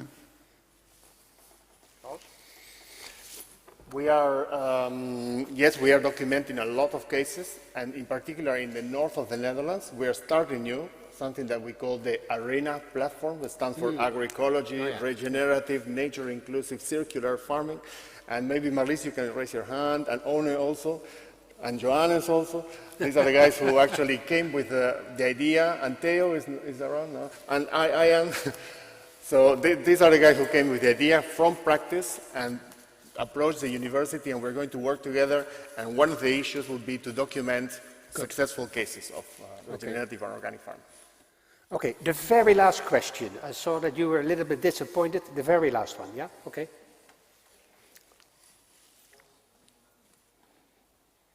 There's a question to Darko, and my name is Erika Brattingeroth, and I work for Shishi Ayurveda, and I'm also advising here in the north for the Foodzalakor Wester Quarter, so they want to have a short chain with citizens involved in the whole food supply of the region. But my biggest question is to Darko, how would you monetize the health benefits of organic farming? Because we know that, I see it as a whole system.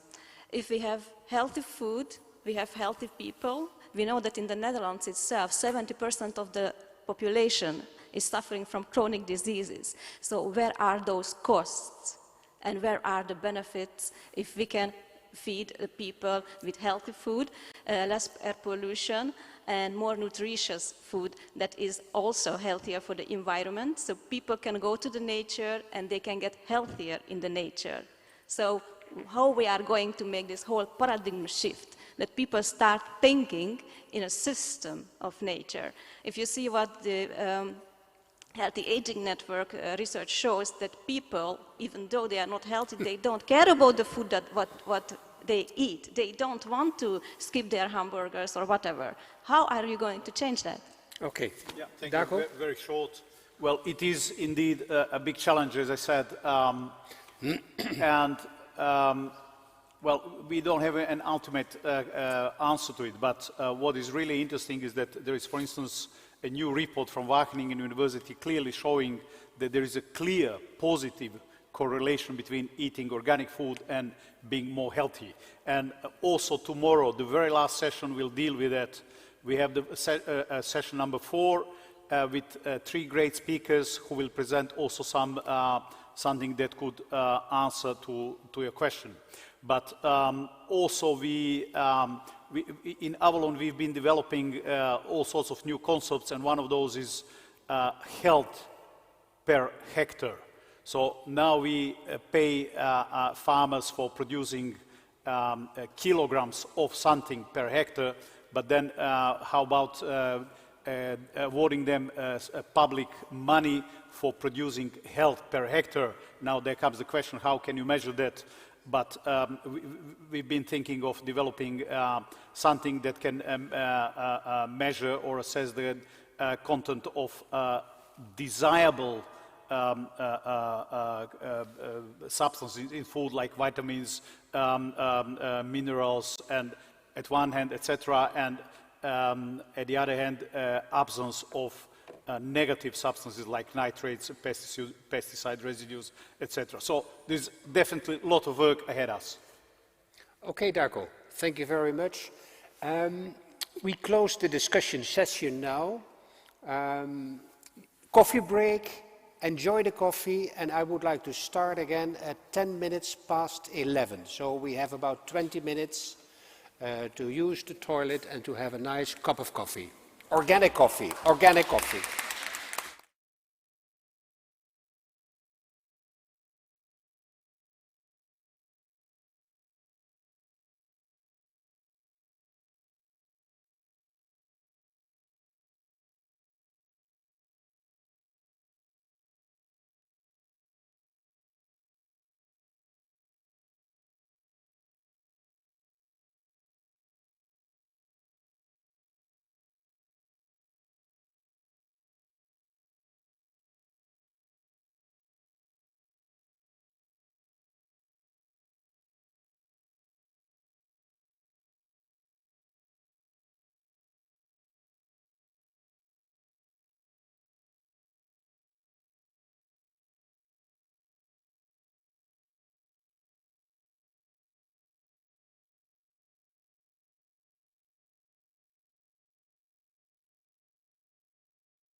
Okay. If you all can please sit down, then we can continue with the program. The weather outside is beautiful, the coffee is beautiful, and it's all nice people with very interesting discussions. But we go ahead, and I would like to invite Bernard Geyer. Bernard will talk about organic farming. Can we reach the EU target, or do we need to be even more ambitious? Well, talking about ambition, Bernard advocates his vision of a 100% organic world. Wow, that is really ambitious. Bernard, please, the stage is yours. Thank you. Timely to say and wish you a good morning. I had a fantastic morning with the first session, very inspiring 3 speeches. If you are invited as a speaker, you are expected or supposed to talk and address to the topic. Now, the topic I was given would make it actually very easy. I could give the shortest speech in my life, and those who know me, I like to speak. Because it poses 2 questions. We just heard it from our conference chair. We all know about this fantastic EU target, 25%. Organic was a dream, maybe not even a dream.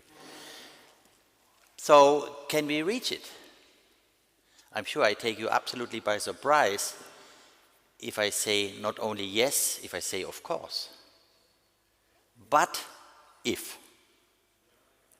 But if we want it, we engage for it, and if those who do not want the 25% target have less lobby power than we, because I think it ultimately comes very much down to lobby power. It's a political issue. So the first is easy tick off, yes, of course. The second is as easy. Is it enough?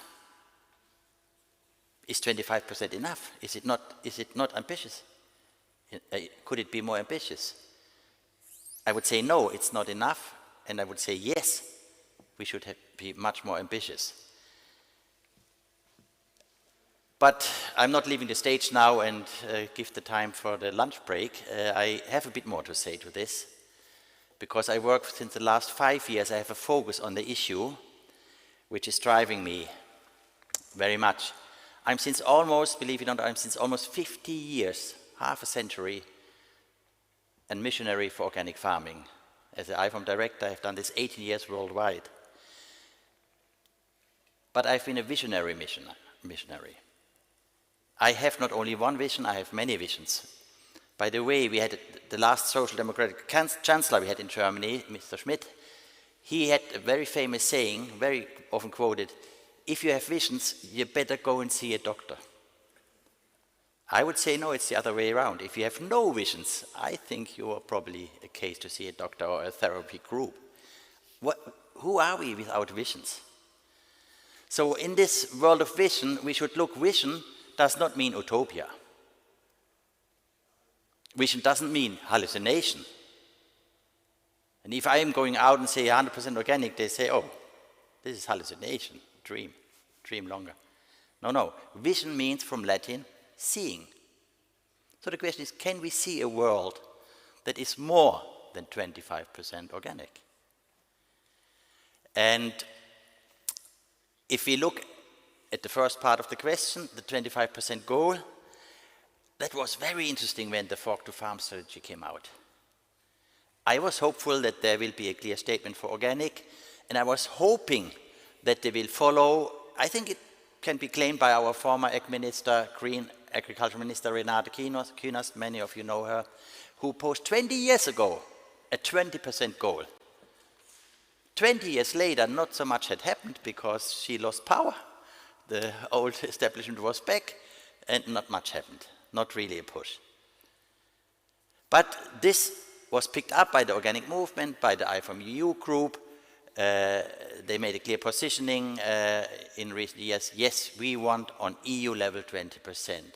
And all of a sudden, there comes this fork to farm strategy proposal, where the bureaucrats in the EU were more ambitious than the organic movement. The signal I got is, well, I think we were not ambitious enough. So let's not repeat this mistake. Let's be more ambitious than the EU bureaucrats. Now, is this pure fantasy? No, it's not fantasy. It's actually already reality in quite a few places in Europe. If we look at the figures, at the statistics which FIPL with IFORM puts out every year, presented at BioFach, we can see at national level, you probably know the top countries worldwide in the statistics is Liechtenstein, you know this little place between Austria and Switzerland, and Samoa Island. So that's not really to go out and lobby and say, ah, look, if the Liechtenstein people can do it and the Samoa people, we can do it. That's not so convincing. But there's better cases and more convincing cases. We have probably the leading region, I think, is still probably Graubünden. That's a canton in Switzerland, alpine. A lot of dairy cows, like here, but very different dairy cow systems. 60% organic. Salzburg, which is not really an alpine mountain, high mountain place, another federal state, is approaching 60%. We have Austria as a case, as a country, a sizable country, I would say, at least compared to Liechtenstein and Luxembourg and Malta, which is very close to 30% organic today. And then there is Burgenland, close to the Hungarian border, which is arable, not at all mountainous areas, actually a lot of vine growing with a lot of chemical use. So that is much more comparable, let's say, to many parts in Europe and the rest of the world. They have embarked on a journey where the immediate goal is 50% organic, and the long-term goal is the vision I am promoting, 100% organic. So this is already sending a message. Now it's interesting, in Austria, it's worth to look a little bit closer. They have 27, 28% today, and the government has decided, oh, we are so well, if the EU target is by 20, 30, 30%, oh, we can go in the hammock and take it easy, we're getting there, without anything. Actually, they stopped subsidizing and supporting farmers in the organic sector. They could only join environmental schemes, there was no extra support. With this,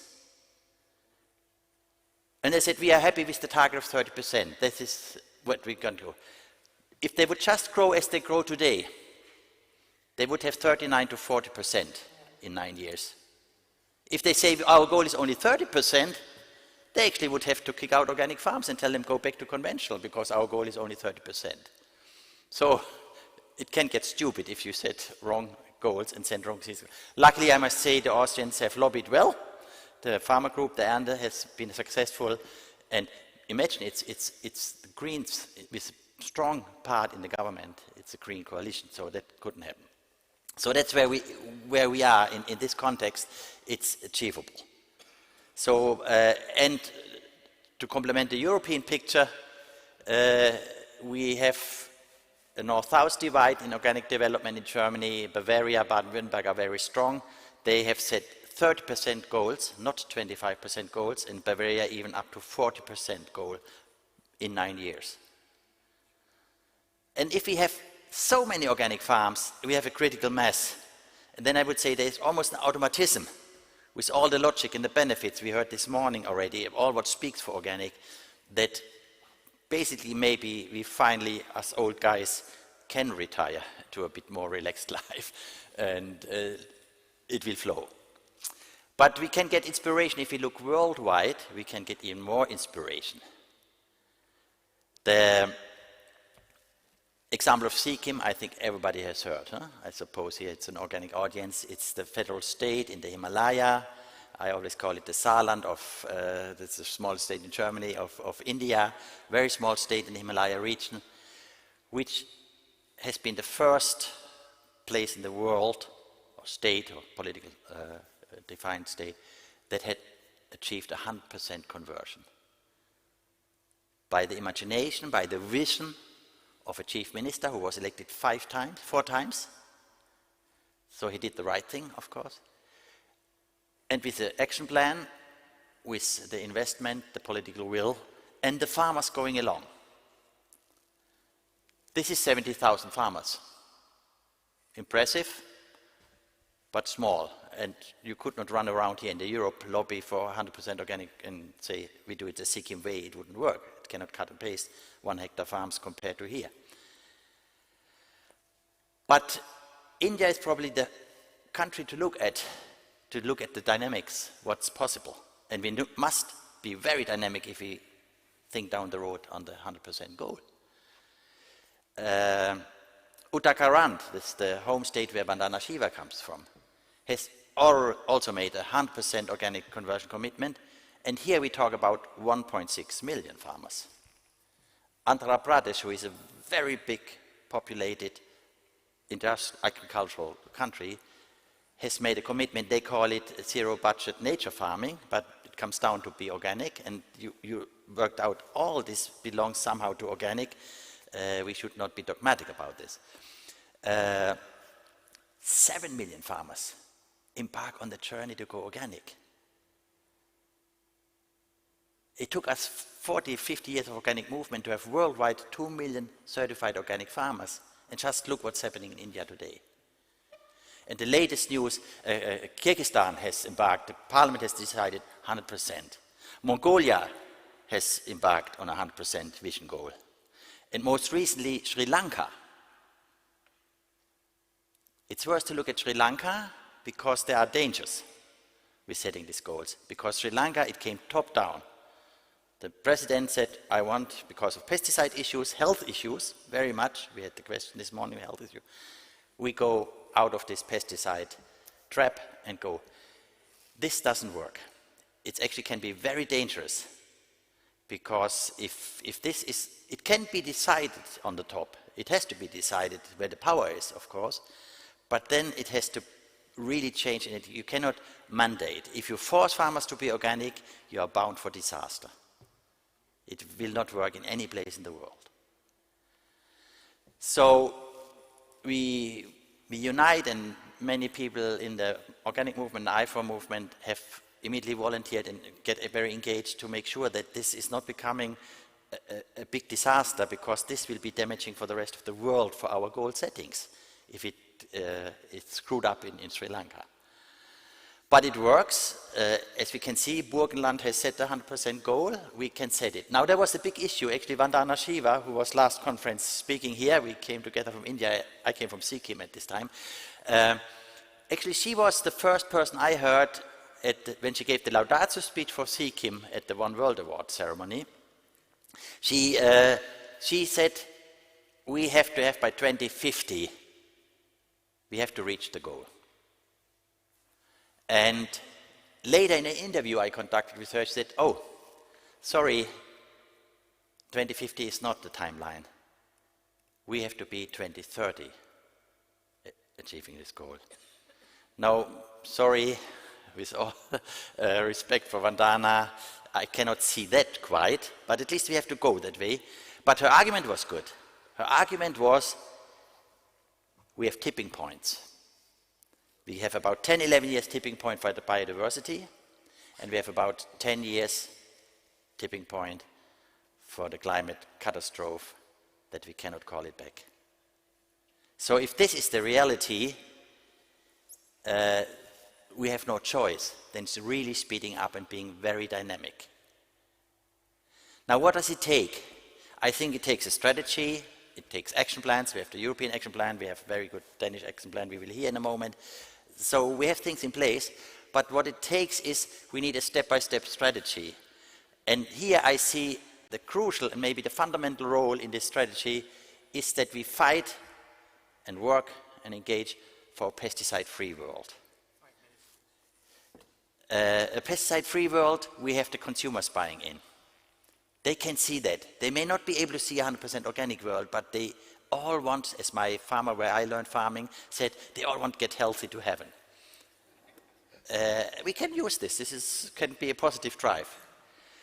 And there's indicators that this is the way. Switzerland had a referendum, and you know they can decide laws, the people can decide laws. It missed narrowly, it missed because it asked too much, but they asked for a 100% pesticide ban in Switzerland. But they also asked including imports, and that's why they lost, because that was asking too much at this time.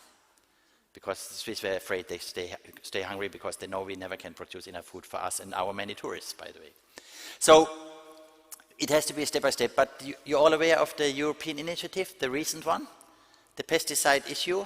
In the Fork to Farm, we have a 50% reduction of pesticides by 30, an 80% reduction by 35. That's a timeline I can live with. And this is getting close to a 100% pesticide ban already as a EU strategy manifested. The EBI, I got very engaged in the last 2 months, was about to fail, a European Citizen Initiative, a process 1 million people in Europe can demand the EU to take action on an issue. It goes beyond the farm to fork. It ultimately asks for a complete ban, 100% reduction of pesticides. If we achieve this, we are very close. We still have the huge pesticide and nitrogen issue, of course, and we have the forces that are against such goal settings, which are very alerted and which spend millions again in propaganda, which is those who benefit, namely the agricultural industry. It's another element we need, and I can keep this short because I know Paul will speak after me, the marketing. The market has to grow. So a lot needs to be invested because all my life, my 45 years in the organic sector, it was demand-driven. Organic developed because consumers wanted it, and it's demand-driven, and we have to keep this momentum. There's a huge area, just to give one buzzword, is public procurement, public feeding. Again, we will hear amazing, incredible story from Denmark to look at. So all this comes in place, and if we work on this, we can have this vision of a 100% organic world, maybe, now hopefully, for the generation of my 4 grandchildren, that they live. We need to solve the huge issues of monoculture. If you look at Brazil, Argentina, United States, this will be really tough challenges to do, but I would say it can be done. And to round it up, I pick up what your last question was, Darko, on your slide, about the organic conversion. We have not an option. It's not an option, it's not a question whether we want it or not. Because if you like it or not, the ultimate power on this world, the ultimate ruling power is nature and its laws. And conventional agriculture is so much against the laws of nature that it cannot never be sustainable, and it cannot guarantee the survival of mankind. Not the earth and nature, this will survive. So we have to respect the powers of law, the power of nature and the laws of nature. And for that, it's not a question if we want to go, it's just a question how we do it, what does it take to do. And what it takes, I'm an old rock and roller in the 68s. We just had last week, I think, the 50th anniversary of one of the most beautiful songs with one of the most inspiring texts I know, John Lennon's Imagine. And I want to leave this stage, leaving you, just imagine. But, while I go off, it takes more than imagination. It takes hard work, it needs commitment, but I can assure you, since 50 years, it has been great joy to imagine and then act. Thank you very much. Thank you. Thank you, Bernard. Quite interesting, 100%, a very ambitious goal. But let's hear what Paul Holmbeck will tell us about that and learn us about that. How do we get 25% in 2030, so in 5 years' time? In the EU, lessons from Denmark. Paul, the stage is yours. Thank you. Bernard uses no slides. I use many. Yeah, I'm Paul Holmbeck, and for the last 25 years, I've been director of Organic Denmark, which has been a pleasure working with engaged organic farmers and food companies, food professionals and consumers brought together in one organization.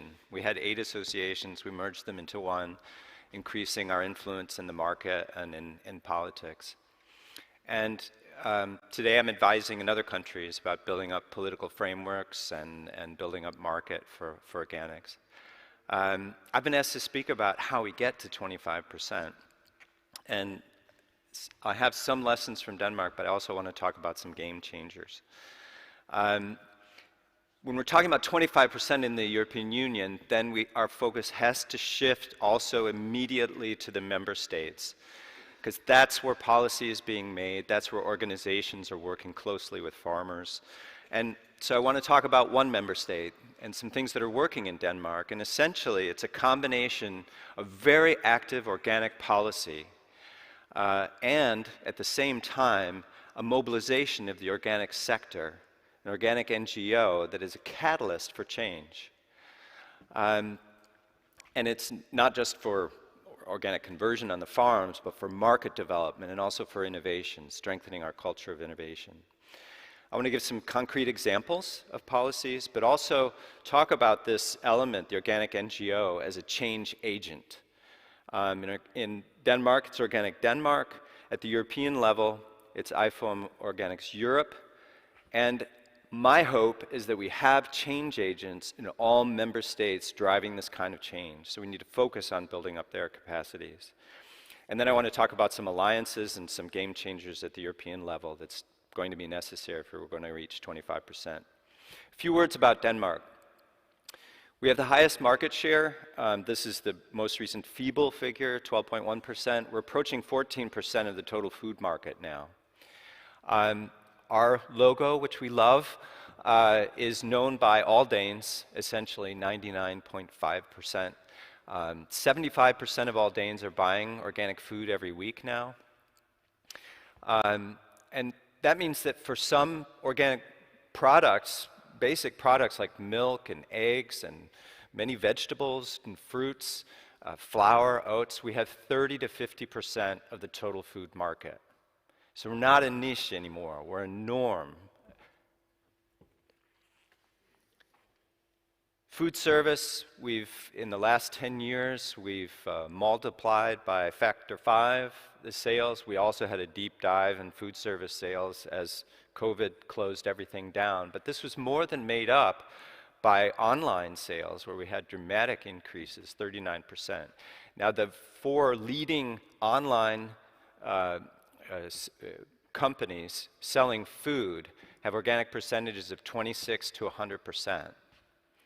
So now over 10% of all organic food sales is happening online. Organic consumers really like this.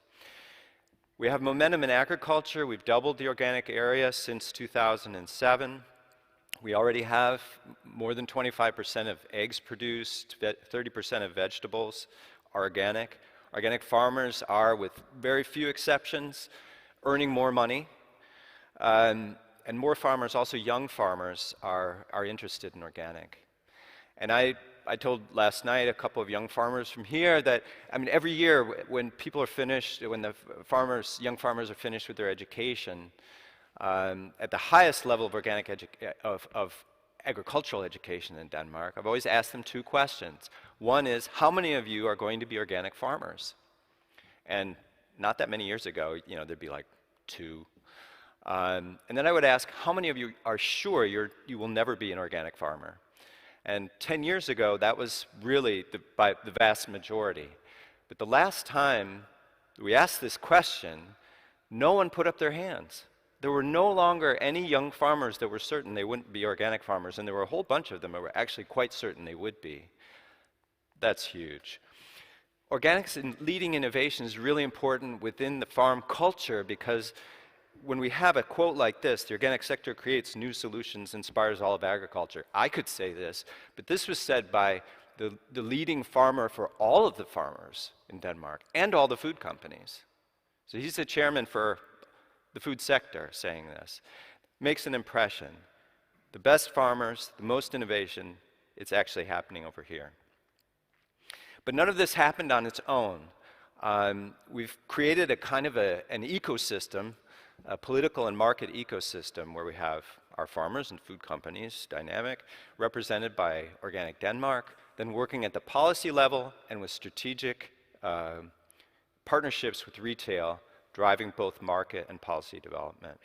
And it's not just me saying this, it's actually research pointing at this, that it's organic policy, but it's also a mobilized NGO as a catalyst that actually has been driving these collaborations, driving market and innovation. So, how does that work? I mean, in the market, we have Organic Denmark, which represents the producers. Then we go in at the strategic level to work with the top people in individual supermarket chains, convincing them of what organics can do for them. It's like in an ecosystem. It's a lot of trading going on. And then we're able to work our way down into these individual supermarket chains on how can they expand their product assortments, how can they position organics better in the store, how can they communicate much more effectively with their consumers. And then they get success, and that forces their competitors to move. We also do broad promotions campaigns of all different kinds, mostly positive about what organics can do, but occasionally what conventional farmers experience as negative, where we're saying, here are 5 that make a difference. Eat these 5 products, you reduce your pesticide intake by 50%. That makes an impression. But we do a lot of really effective messaging in the store, get close to the products.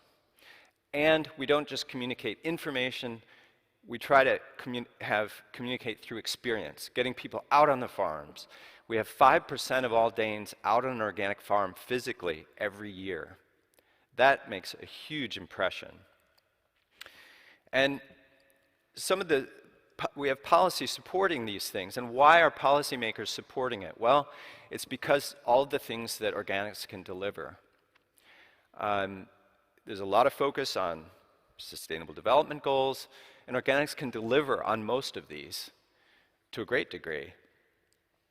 So we're working with politicians based on the problems that they're trying to solve. So we don't just come and say all the things that organics can do, but we're saying, okay, what are you working on? Okay, we're working on economic development. We're working on rural development. We're working on how we can protect our water quality. And we come with organics as a solution. And as a result, one of the key differences I find when I'm in other European countries is the degree to which we've embedded now organics in the broader policies for drinking water protection, for our aquatic environment, for rural development, for green growth and green export strategies, green public procurement, and not least climate strategies.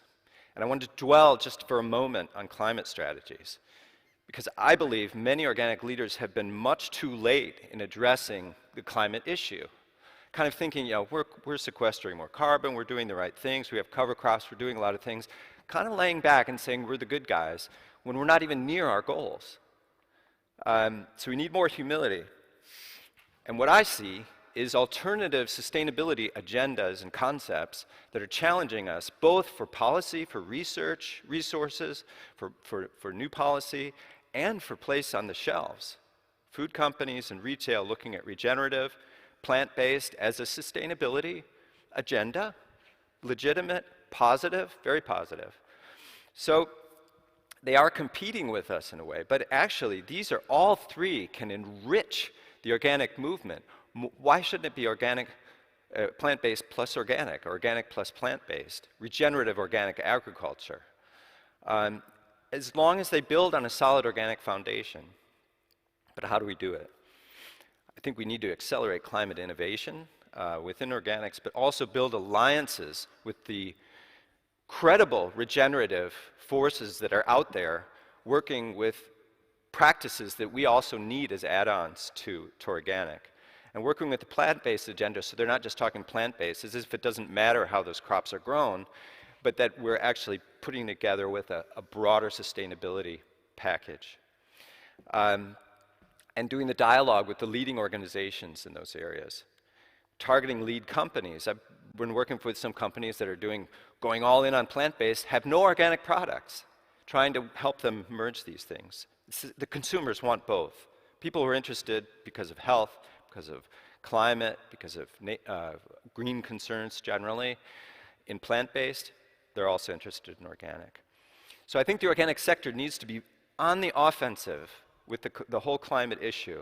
What we've tried to do in Denmark is be ambitious, communicate our ambitions for reducing emissions from agriculture, really talking about food systems change, not just technological fixes, which are part of the solution, but describing, a much more biologically diverse agriculture, more balance between plant production and animal production, as our plates also need to be more balanced between animal products and plant products.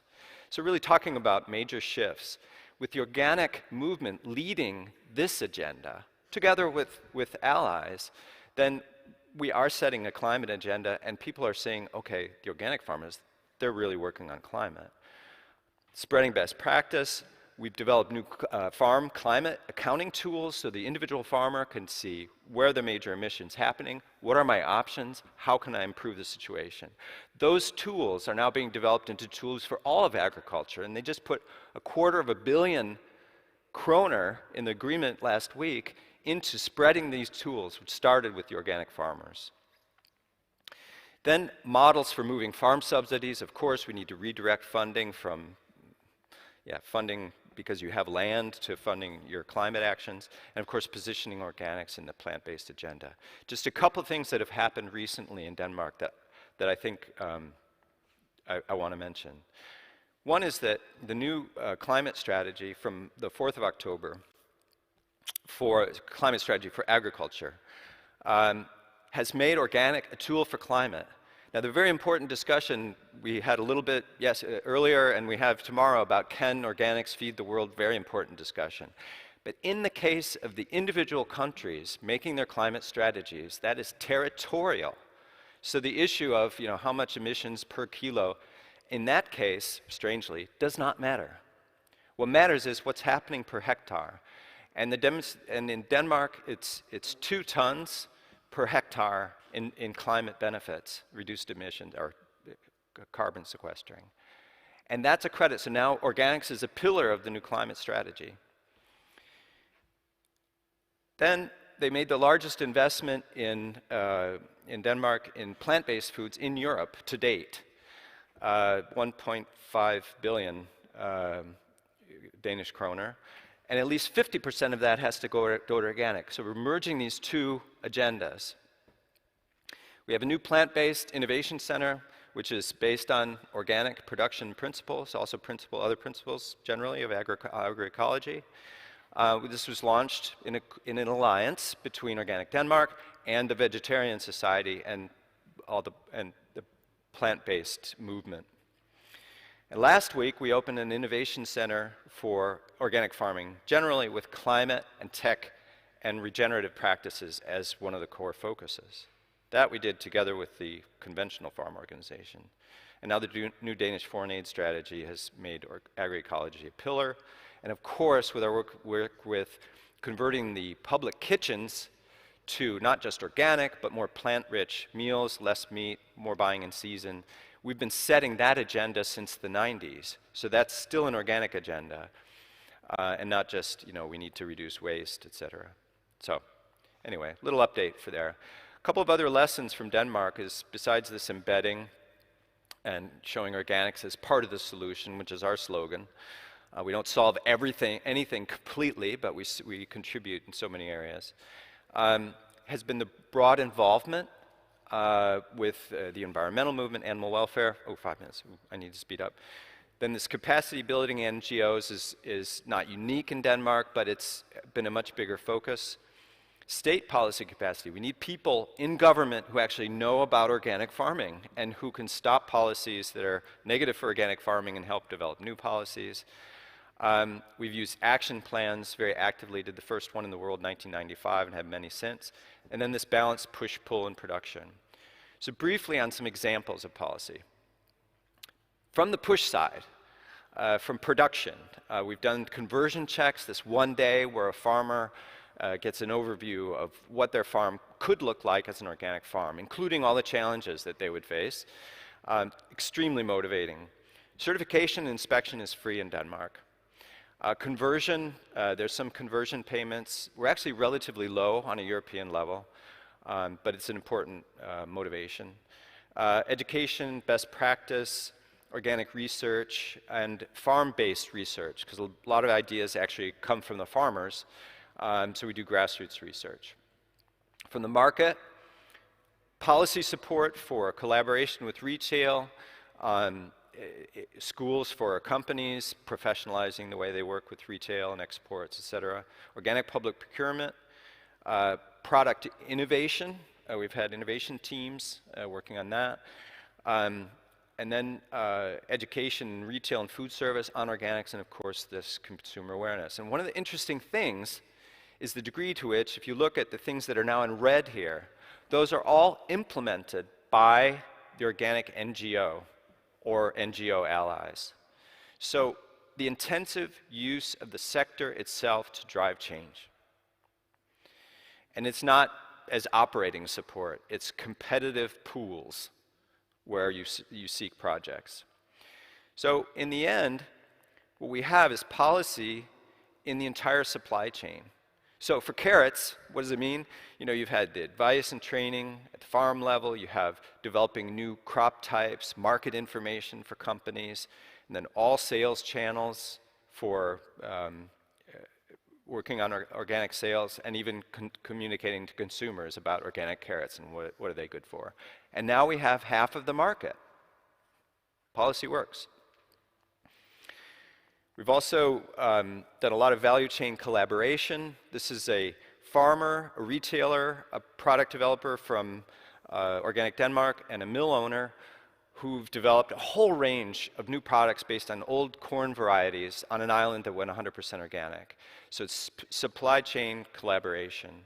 We also try to manage supply chain and keep balance by doing forecasts on the market so we can recruit new farmers and guide farmers better in what they're planting. Last example is this political support for organics in the public kitchens and the mobilization, this sort of thing happening at the same time. We have a national goal, 60% organic in all kitchens, very important. And then we had two other policy elements. One was financing for education in the kitchens, and the other was our national cuisine label, which has now been replicated by Bioland in Germany, by AB in France, in Norway, and in several Baltic countries are looking at it. So it's a model that works. It not only is documentation for what's happening, which the cities need to say, you know, are we reaching our goals? But it's a point of real pride for the people in the kitchens who are achieving 30, and then 60, and then 90% organic. And in the sector mobilization, we organized farmers, food companies, and the food service industry to ensure supply and the right product assortments for the conversion in the public kitchens. It was a massive mobilization. We did schools for the food service companies who were very negative about organics, actually. A lot of their salespeople were negative salespeople. They would say, oh yeah, we have organics, it's more expensive, and we don't always have it. But then we got them out on the farms, and they're holding piglets, and they're seeing what it means for nature, and they became really strong salespeople for organics. And then it's the education out in the kitchens.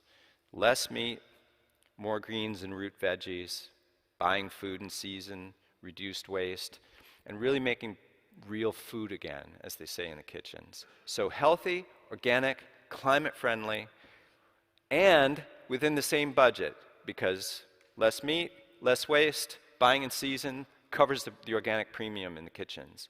So everybody's happy. And we celebrate the people who drive this kind of conversion. The last thing I want to mention is at the local level, because we're talking about bioregions here, is this is a magazine for all local elected officials with 8 good examples of how organics can help them reach their sustainability goals. So it's education of children, it's protecting their drinking water, it's climate. So we've had, together with the municipalities, we've done climate schools for farmers, helping the cities reach their climate goals. Then we've done partnerships with 35 cities where we go out to the farmers in the drinking water areas and offer them these conversion checks to try to do targeted conversion. And then it's not just organics is good for drinking water quality, it's actually for the water that's coming right out of the tap right here in our town. And that makes a difference for people who don't maybe think so much organic.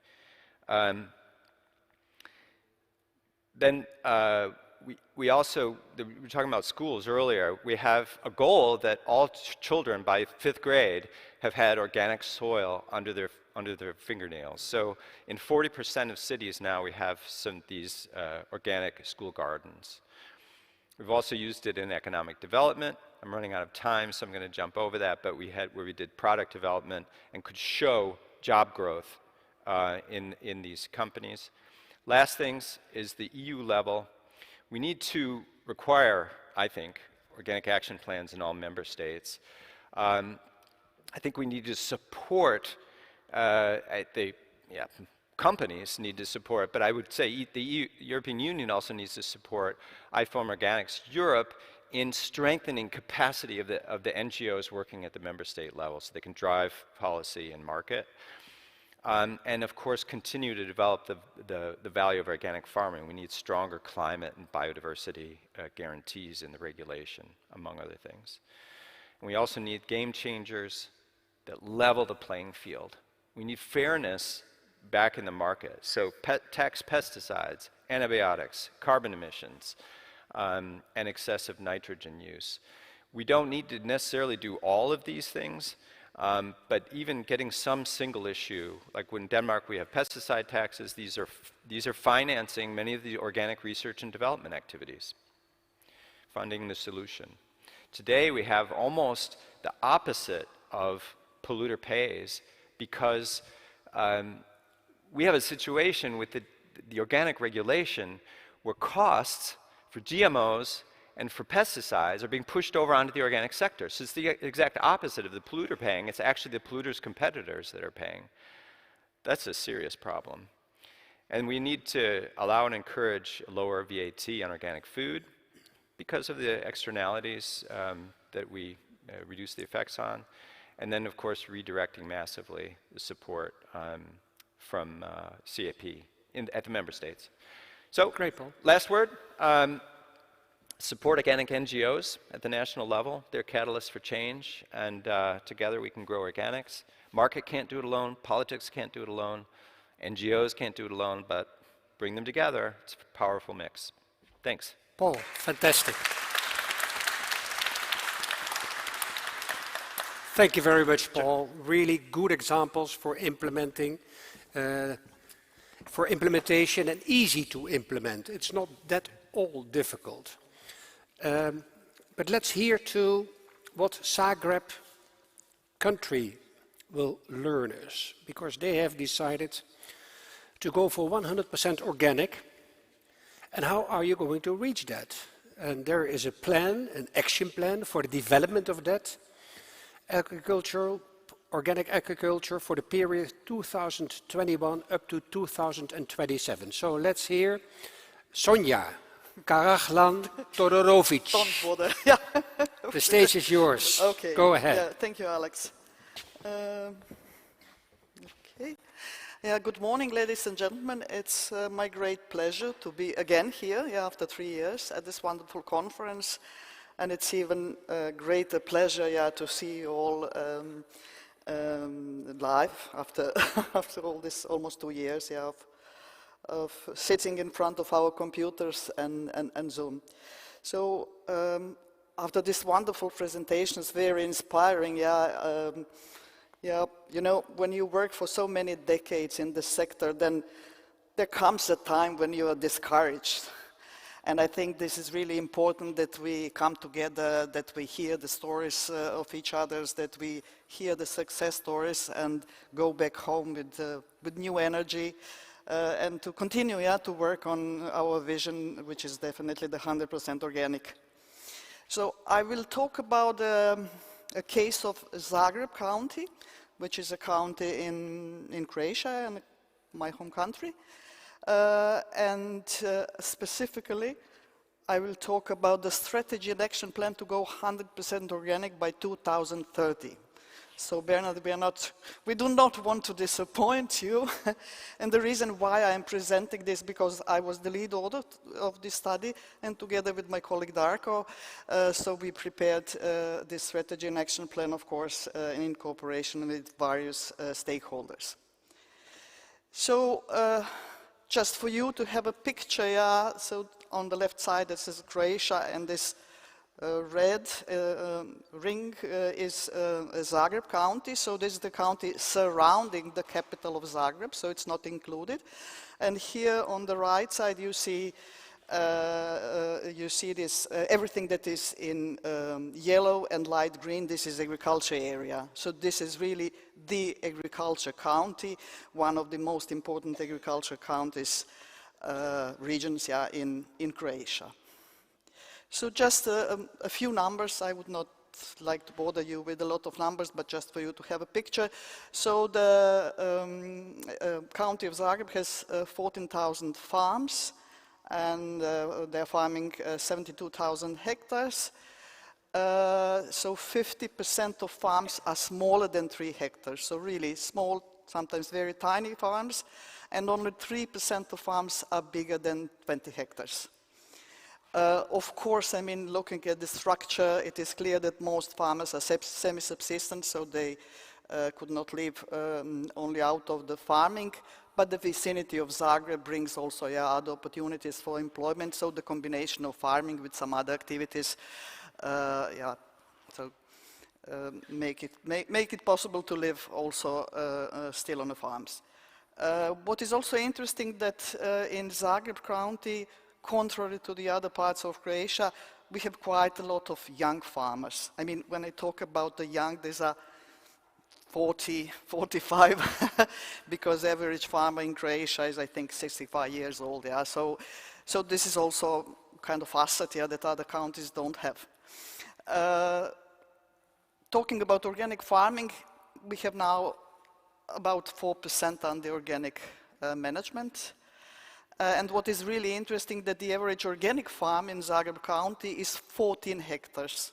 So it's much bigger than the average conventional farm, but this is also, I mean, typical for Croatia. Yeah? So typical organic farming in Croatia is on average bigger than the conventional farms. So, So why organic and why now? So what happened that Zagreb County decided to go organic and to go boldly towards the 100%? So first of all, I would like to say it wasn't all of the sudden. So Zagreb County is kind of organic pioneer country in Croatia. So 20 years ago, we developed the first organic action plan for the county in Croatia. So it was 10 years before the national organic plan, and it was 3 years before the EU action plan. So even at that time, there was a kind of vision and there was an interest for organic farming. And from that time on, there was really a structural support for organic farming. So at that time, so the county introduced the subsidies for organic farming, so per hectare, because we were not part of the EU, so we didn't bother about, the CAP rules. Also, there was a support for inspection and certification, so the free inspection and certification, organizing of organic fairs, and so on and so on. So there was the structural support through all this time. Then I must say that the oldest organic farm is in the oldest Croatian organic farm is in this very county. Also, the first organic certified farm in Croatia is in this county, and the first organic wine from Croatia is coming from this county. So there is kind of, red line behind this decision. So what are the reasons? I would say we heard a lot today about these trends, about what's going on, and I think this is also part of the explanation. There are these general trends. It's increased interest for the food. So people are asking how the food is produced, the environmental consequences, you know, the ethical questions, the health questions, also gourmet aspects. Yeah, everybody's foodie nowadays. And then, of course, yeah, this whole story with this COVID accelerated also the interest for the food. So the consumers are asking, yeah, for the GMO-free food, a lot of vegetarians, vegans, keto, raw, and so on and so on. And all these groups are really preferring organic. So this is like a general trend. Then we also see a lot of policies, yeah, at the EU level, at the national level, so kind of policy answers to all these things, yeah. So we have this European Union Farm to Fork strategy and biodiversity strategy with clear targets, yeah. Maybe for the first time we have this target of 25% organic and also, yeah, reduction of pesticide and so on. Then we are now in the middle of, so all EU member states are preparing strategic plans for the next 7 years period. There is also increased demand on farmers related to environmental impact, yeah. So we are asking more and more from farmers in terms of, you know, not polluting the water, taking care of the climate and so on. And as an answer, yeah, I would say as a general policy answer, there is this, you know, notion of public money for public goods. So it is in agriculture, yeah, I mean for the farmers, we are tending, yeah, to pay for the public goods that farmers are producing, but also in the public institutions, yeah, because we spend a lot of money in public institutions and we want to spend this money as a taxpayers in the best possible way. Then also some couple of things about the opportunities. So I showed you the picture, so there is a really very favorable position, I mean geographical position of Zagreb County as a ring around the capital of Zagreb, which is by far the biggest market for everything and also, yeah, for the organic food. So the GDP of Zagreb is 3 times bigger than the GDP of Croatia, and it's actually the only town or the region that has the GDP above the EU average. So in Croatian conditions, this is really, really very important. So we also have a rather developed organic market, so the approximately 100 million euros is the worth of this market. But it's mostly imported food, yeah, so all these big supermarket chains are present in Croatia, so most of the food is imported. But there is a strong preference in Croatia, so we love our food, we are proud of our food, and there is, as I said, a preference for the domestic and local products. And what is also an opportunity that, so most of this imported organic food is not a fresh food, yeah, so fruits, vegetables, dairy products, so this is something that is lacking at our market. Then I also said, yeah, farms are very small, they need added value. Some farms are going also in the direction of this tourism, of agro-ecotourism. What is also very important, that the county wants to protect its natural resources, soil, water, nature. So this is typical picture, yeah, from our county. So the water coming also, yeah, for the city of Zagreb, at least partly comes from this county. It's also well-known gourmet and touristic regions. And these are all reasons, yeah, why the county decided to go 100% organic. So talking about the vision and strategic goals of this strategy and action plan, it's very simple and very clear. The county wants to be the leading green county with development based on organic and innovative agriculture. So there are 3 strategic goals: 100% of agriculture land area under organic farming, then 100% organic food in public institutions, in kindergarten, schools, hospitals, and they want to have organic meals in all restaurants and rural tourism. Very ambitious. Yeah, so the strategy and action plan is based on two-tier approach, yeah, so we want to simultaneously increase the demand and supply. And I mean, there's just a couple of examples here. On the demand side, yeah, we want to increase the purchase of organic food through the public procurement. And also, yeah, we want to inform and educate consumers, yeah, to buy more organic food. And on the supply side, of course, we want to increase the area under organic products and the volume and the diversity of products. And we also want to boost the food processing, yeah, because this is really something that is missing. So the organic products that are available at the market are, yeah, just as a simple, yeah, I would say, products, really not much processing. So this is kind of scheme of the whole organic action plan for the county.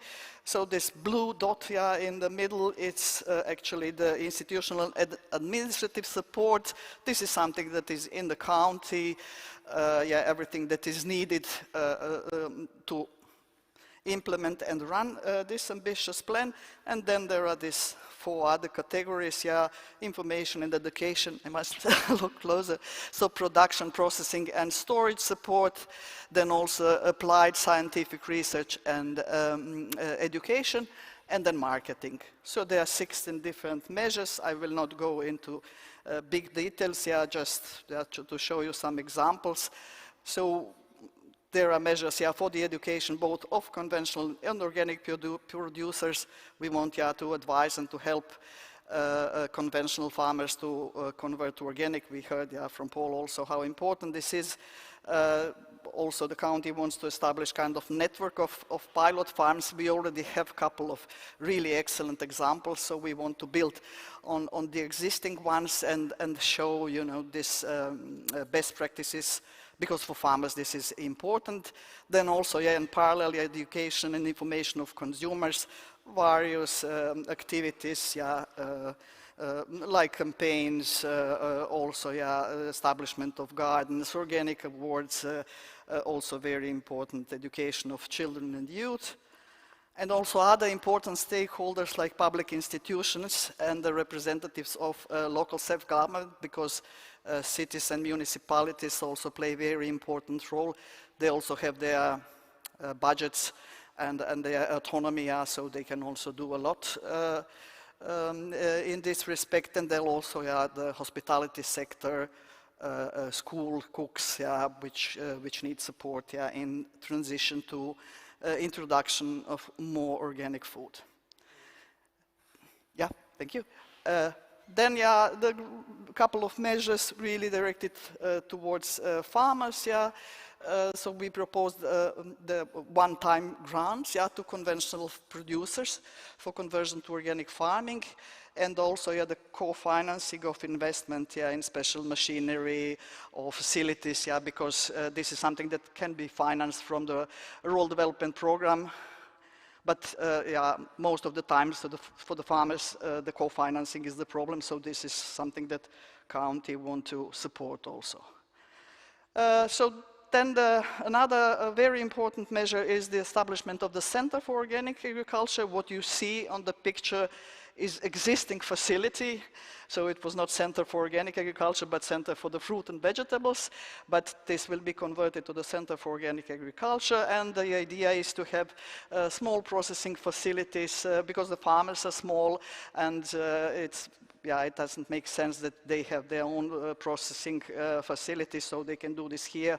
Also test kitchens, experimental fields, because there is some agricultural land around, and laboratories, and also the distribution center for ecological products, for organic products, yeah, because it's also, yeah, for the small farmers, sometimes very difficult.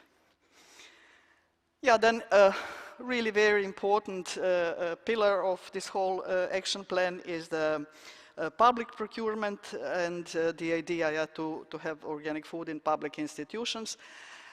Also to develop different short supply food chains, alternative marketing channels like farmer organic market. So we have, so the farmer The farmer markets, open farmer markets, are still very much alive in Croatia and in and around Zagreb. But yeah, so we want to have more organic markets. Yeah, then all kind of box schemes and this innovative marketing channels. And then, yeah, I already said, yeah, organic food in this hospitality sector. This was this blue dot, yeah, in the middle of the program. So the information point and also the place where the whole program will be administered, coordinated, monitored, and evaluated. So soon the Council for the Implementation of Organic Action Plan will be established.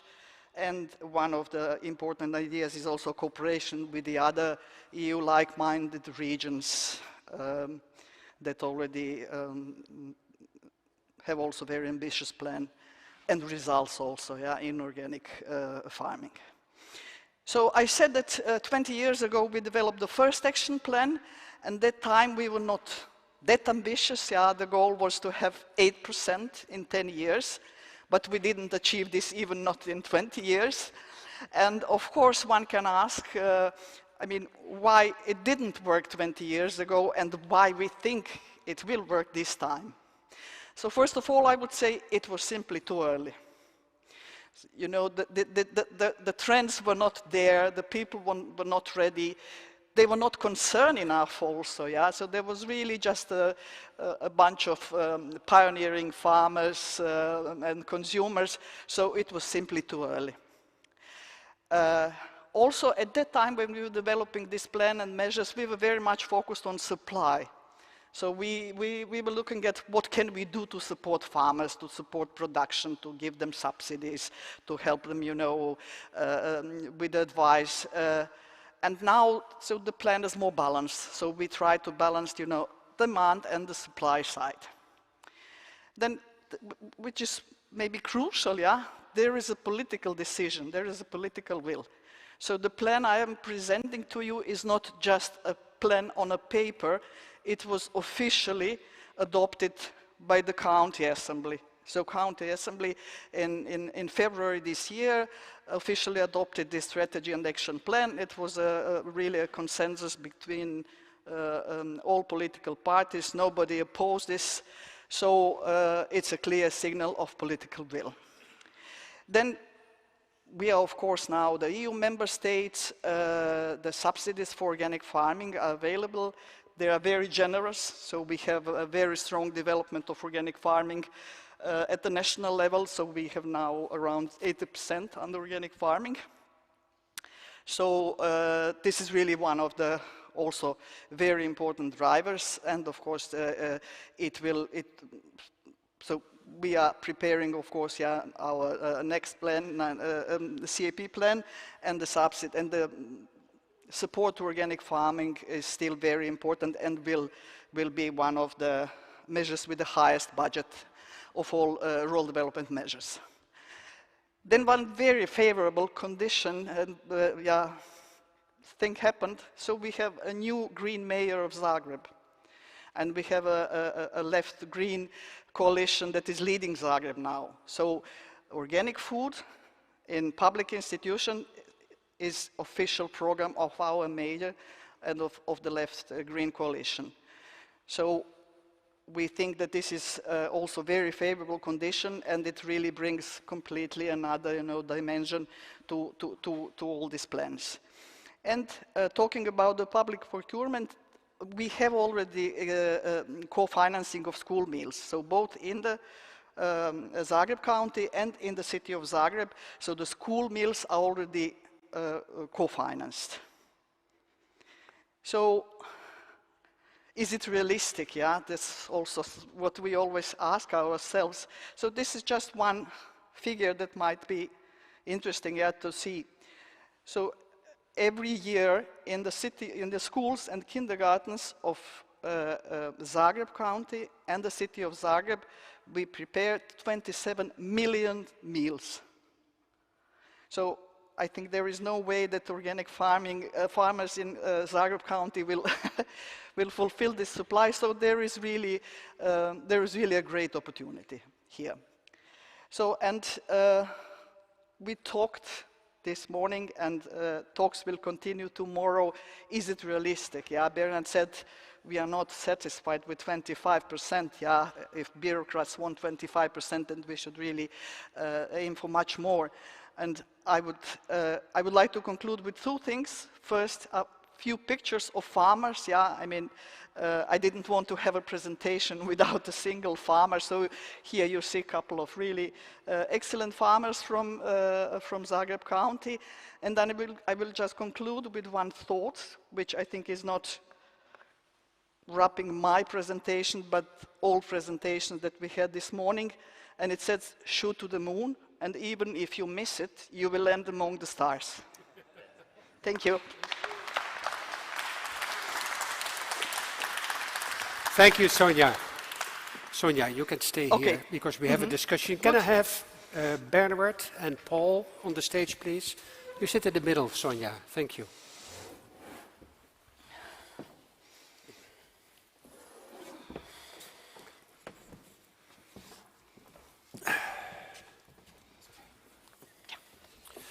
Okay. Ladies and gentlemen, questions?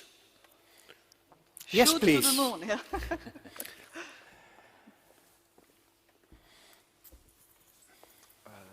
Bavo van der Nitset, Organic Processing Trade Association Europe. Thank you all three for your inspiring presentations on what is possible. But it's also nice to have a look to the challenges. And I think this is especially for Paul, who is very into the market. Pablo illustrated this morning the reduction of regenerative organic farming to regenerative farming by the influence of, let's say, Monsanto, Syngenta, and the conventional food industry. To what extent is the global breakthrough of organic depending on the huge power of conventional food industry and their strategic choices? That's a question for Paul? Yeah. Paul. Yeah. Well, what we're seeing now with regenerative is we have pioneers who are working on new practices. Many of them are organic farmers, but it's many that can enrich the organic practices, principles, and value. What we're also seeing is that a food industry, which is now no longer denying sustainability problems, but recognizing that they are there, and they're trying to remake themselves in a way that causes as little pain for them as possible. And that often means adopting 2 or 3 regenerative practices, and now we're regenerative. And as an undefined production form, it is ripe for greenwashing, and we're already seeing it many places. From the organic sector, it is a strategic task that we unite the serious regenerative movement with organic, and I'm really inspired by the Regenerative Organic Alliance in the United States and the Regenerative Organic Certification now happening in the United States. And I think we need to have that discussion in Europe and globally to set the regenerative organic agenda. Because there is a competing regenerative agenda which is competing for resources and will compete to a greater degree for shelf space, focus in retail. So this is a battle we must win, I really believe. Can I add a thought to this question? Yeah. Go ahead, Bernard. Yeah, if you allow me, I would like to add a thought, because we will win the battle, and I have proof of that. The GMO battle. I mean, if we get in these figures we discussed this morning, it's so seriously impacting and harming the billion profits made in the agrochemicals. They lose already, and now they start feeling losing, and we have to expect, and we will see a lot more wind blown against us. Okay. But in England, when GMO was up, they invested £10 million propaganda campaign by Monsanto to make it more acceptable for the people And the result was, after that, and with all the awareness this campaign fund, this propaganda fund created, the opposition was bigger than before. And why? Because it's not money ultimately that decides. If you hear all the good arguments we heard this morning, probably you put them best together, Darko. We have the arguments, and what I like most in your presentation, it's the emotions. It's the passion, it's the beauty, Exactly. it's the love. This is much stronger than money. Questions? Yes, please.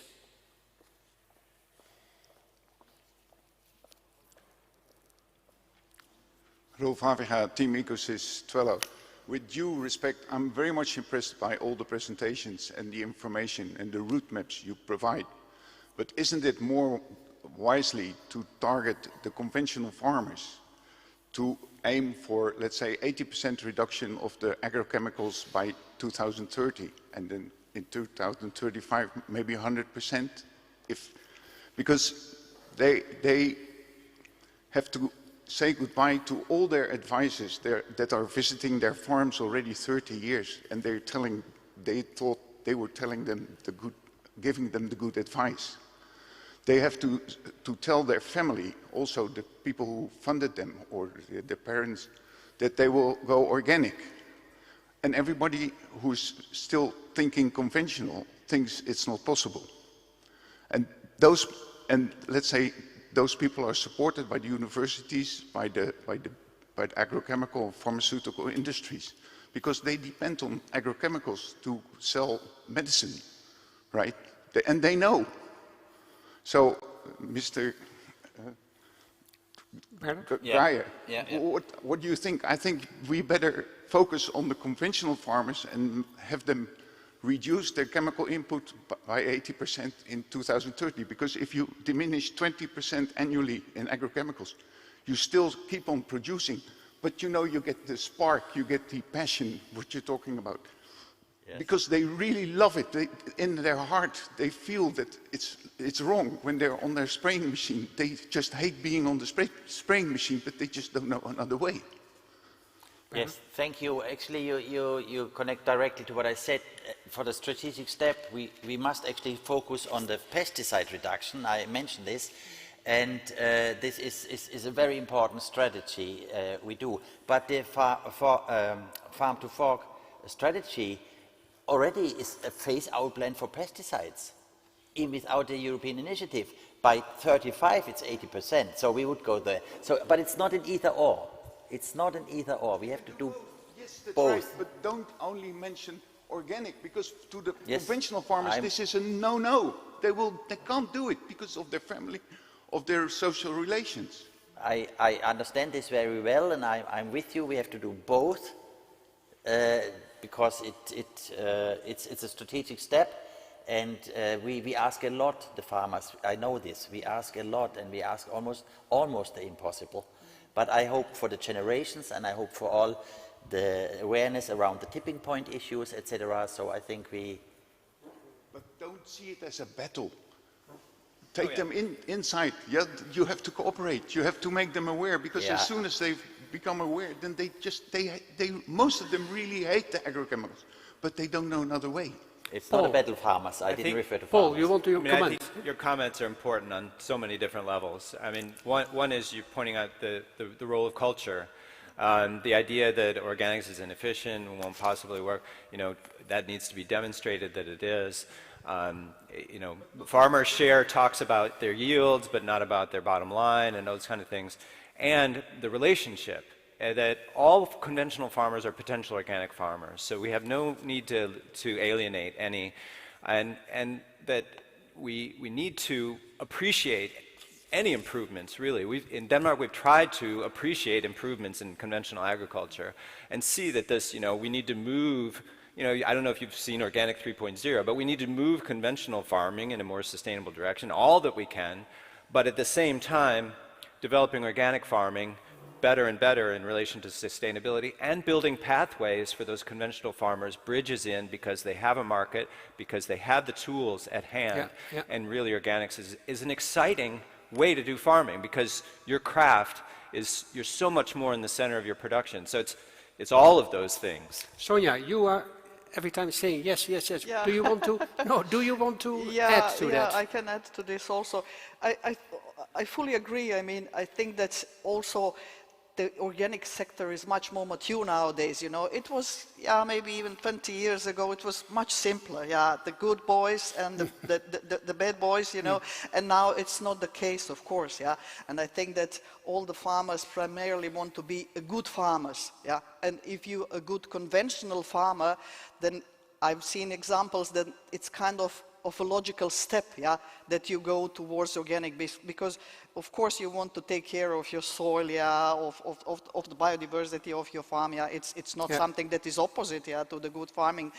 And I think that the good examples are very important. Yeah. And if you look at your neighbor and who is organic farmer, and first you laugh, yeah, and then you see that he or she has a good solutions, and then you say, yeah, well, I might also try, yeah, maybe first with the more conventional things like, you know, this mechanization, yeah, for the mechanical weed control, which is also very convincing, yeah, to the conventional guys. And it's a process, yeah. Okay, thank you, Sonia. Pablo, you wanted to say something? Thank you. Just a question for the three of you, but perhaps for Sonia. You presented this interesting territorial approach to transition to 100% organic, and there were many mechanisms, and I was wondering about one of them, which is bringing a new farmer into the picture, like the young people, urban people that want to join, and perhaps you could elaborate a little bit on what are the plans in this regard of bringing the new farmer into the picture. Yeah. Thanks. Yeah, I must say that, you know, due to this COVID situation, and also, so I don't know if you're aware, but in the last year and a half, yeah, we had a lot of earthquakes in Zagreb and around the Zagreb. And we really see now kind of trends that people, you know, are moving more to the countryside. And since it is really, the county of Zagreb, it's also, there are very good transport connections, so a lot of people from county are working in Zagreb. So more and more people and young people, they are really moving there and start to farm, yeah, maybe not as their full-time job, but at least as a part-time job, yeah. So I wouldn't say that it is really kind of exodus or something that is really, you know, happening at the large scale, but the trend is there.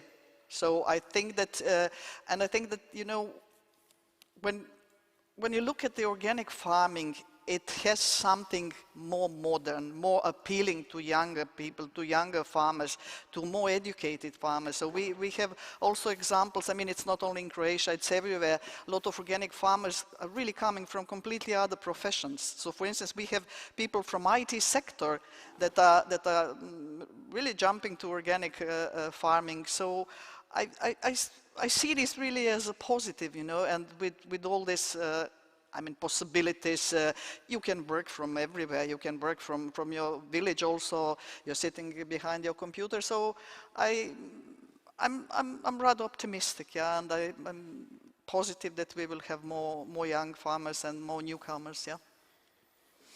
Okay, any further questions? Yes.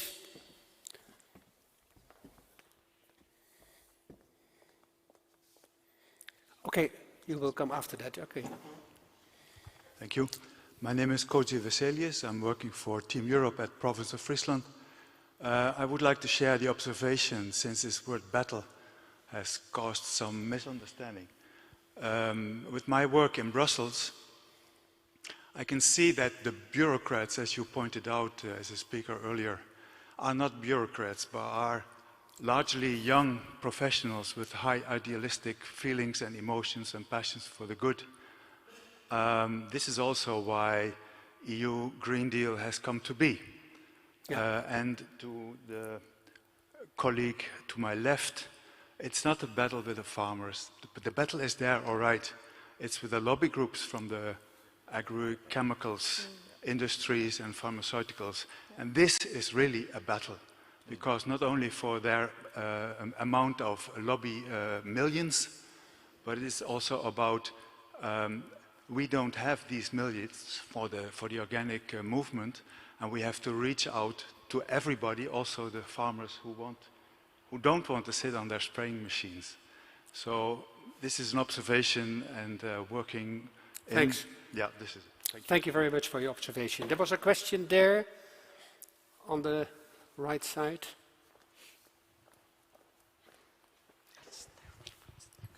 Thank you, all three of you, for your impressive presentations and very hopeful presentations as well. My name is Marlies Vroom. I'm part of the organizing committee of this week, and I'm someone who is a consumer and somebody who has his own office just to speed up the transition of the agriculture and the food transition as well, because I feel the urgency. We don't have any time to lose. So I'm a very impatient person as well. I was very impressed. I have a question to Paul. You have this whole holistic approach. That was what you were telling. That's what we need as well.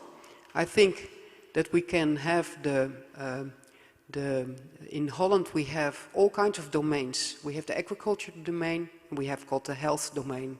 Health costs are getting through the roof. We have 100 billion now, this year, and in a couple of years we'll have 300 billion costs. And I think investing in prevention, in good food, like organic food, helps to save health expenditures. And your question? My question is, how do you see that, and how can we get the Dutch government so far? How did you do that? Having also Noma as best restaurant of the world, by the way, congratulations. How do you do that in Denmark? How do you get these domains together to work on these issues? Yeah, well, I think, I mean, we've talked always about an ecosystem, you know, and just like organic farming, it's not just a bunch of rules, it's about the relationships of what is actually happening in the ecosystem. And politics is just like that, and actually the market is just like that too. And so for us, the nurturing of the ecosystem is in the relationships that we have to the whole forest of other NGOs. So we've used a lot of time to work on our relationships to health organizations, climate organizations, nature, animal welfare, consumers, and agriculture. And to try to listen, really listen to what they have to say to us about how organics can be advanced and improved.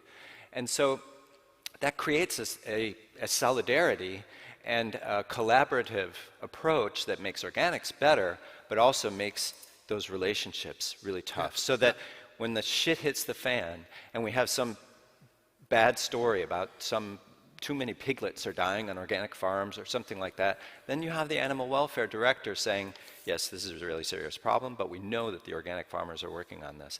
So it's that kind of solidarity also in the political domain, so that we have allies when we're working for, like the trade unions, for the people working in the kitchens, were our strongest ally in the effort for organic and plant-rich public procurement. Because they've been, like farmers, have been through an industrialization process which has removed them from actually being able to use their craft. And so the prestige has fallen and fallen and fallen. And now prestige is on its way up among those people. So it's finding real allies. That's at the organizational level. And then at the political level, last thing, it's similar. What do they want? And trying to say, you know, we're a part of the solution. And in that way, gaining many allies, so that now we have most political parties, for one reason or another, supporting organics. And we have not forced them to choose, speaking of the remarks earlier, between organic and conventional. We have not been critical in the public that would make politicians take a different opinion to us. Because if we force them to choose, we will lose. We're the minority still. So it's about, you know, working together to move agriculture organic, and we don't need them to choose to build organic up, to get investments and research and development and innovation and market development. So, yeah, working together. Great, Paul. Good. Last question. Oh, 3 questions. Yes. No, here, there, over there, yes. You have already been there. Okay, I introduced myself already. I see a big difference with Croatia and Holland. Holland is seen as the model of chemical input-based agriculture system. And a lot of people in the world are looking to our system.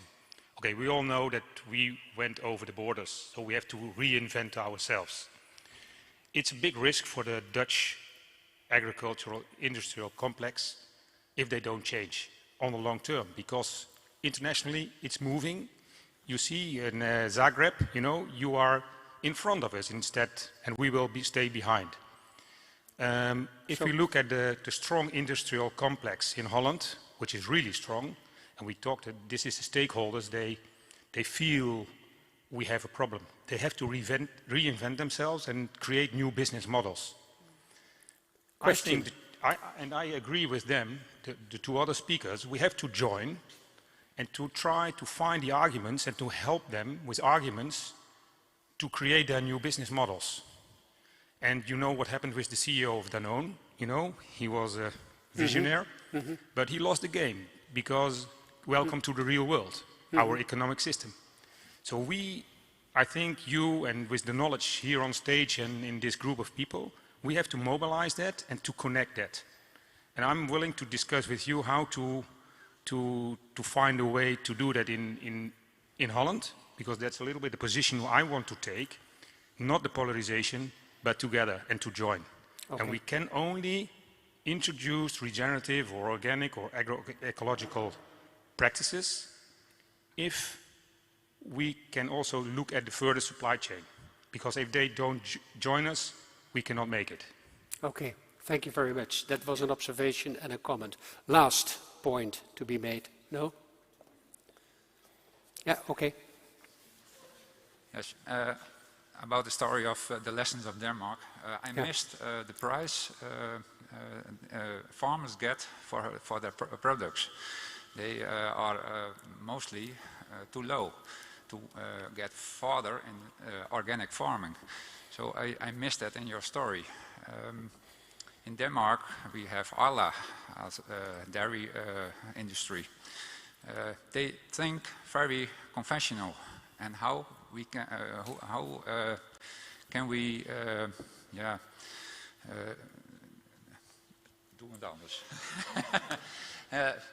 how can they get more think in organic and Avalon principles? Okay, question. I didn't catch the last part. Yeah. Whether so how to get larger dairies? Thinking. Yeah. Changing. Yeah. I mean. Yeah. Yeah. I mean, I have a 25-year history with Arla, and it's been many steps. Pointing out the economic opportunities, but also helping the company to understand the principles and the role that organics can play in developing the entire dairy production there. And yeah, I mean, farmers, my experience is farmers always think the prices are too low. But it's without question true that we've had periods where organic farmers are not, their premium has not been adequate. But they've still consistently earned more than their conventional colleagues. So that's one step. So, but I believe the cooperative structure, Arla is also cooperative. It's gotten quite large now. But I think that has created some of the balance, and it's created a barrier to organics because they didn't want to differentiate price to start with for the organic farmers, but now they do. And we can't change the entire food system without these companies, so we need to change them from within. I hope that answers what I thought was your main question, but please tell me if I didn't. Okay, Paul, thank you very much. It was very helpful. We are going to the next session. Thank you all for this discussion. Paul, you will stay. You will stay behind the table. And Bernard and Sonja are leaving. Thank you. The next speaker is all well known to you. That is Martien, Lankester. and he will do a presentation of the program Bioregions Boosting Biodiversity. Martien, the floor is yours. You have two other persons behind the table, I think. They will come. They will come. Okay, good. Well, thank you very much, Alex. It's an honor to stand in front of you again, and it's really nice what all these speakers said before me. It's also nice because it saves me a lot of time to explain why I'm going to say what I'm going to say. The arguments are clear. It's very important that we go towards more organic farming, more regenerative farming, preferably regenerative organic farming, and that we do it fast. So I just want to take a short time to launch a new initiative that Avalon, together with a number of partners, is developing at the moment. It's not ready yet, but it's in development. But we think it's worthwhile to launch it now, because time is short. Bioregions, boosting biodiversity, or BBB. Why do we want to launch that, and why is Avalon involved in this? What do we propose to do? What is the partnership we want to set up? And what will be the institutional setting and funding? It's necessary because we know that organic and regenerative farming can deliver. You've heard about what it can deliver. Tomorrow in the sessions you will hear more about what it can deliver. So I don't want to go deeper into that. There is enough scientific evidence. There is an EU target for 25% in 2030. There is an absolute urgent need for transformation. We are running out of time. And what we think is important, we heard about numbers of regions in different areas of the world and of Europe where they are already doing this. We need to support these champions. We need to tell their success stories. Focusing on the biodiversity as one of the major issues, focusing first, we want on European countries, but gradually we would like to also include the other regions of the world which are already working. We heard about Sikkim, we heard about some Indian states, we know about Bhutan, other regions in the world that are also doing this. And first of all, to look at the low-hanging fruit regions. Very brief about Avalon. We exist since 30 years now, have been working on more than 100 projects in more than 30 countries. And we have helped and supported all kinds of pioneers, and we are a little bit also a pioneer organization working on the cutting edge of agriculture, organic farming, nature environment, awareness raising, doing advocacy and networking, and trying to always work with local partners that come with bottom-up ideas to inspire them, to support them, and to enable them. I will skip those examples of what we have been doing. What do we propose to do is set up a new platform supporting these regions, these bioregions, and helping to pave the road also for transition of other regions by facilitating, by monitoring, by enabling those striving to do so, learning from their lessons from what they have done, and helping to build it into kind of a handbook for new regions doing this. Catalyze the process in different ways.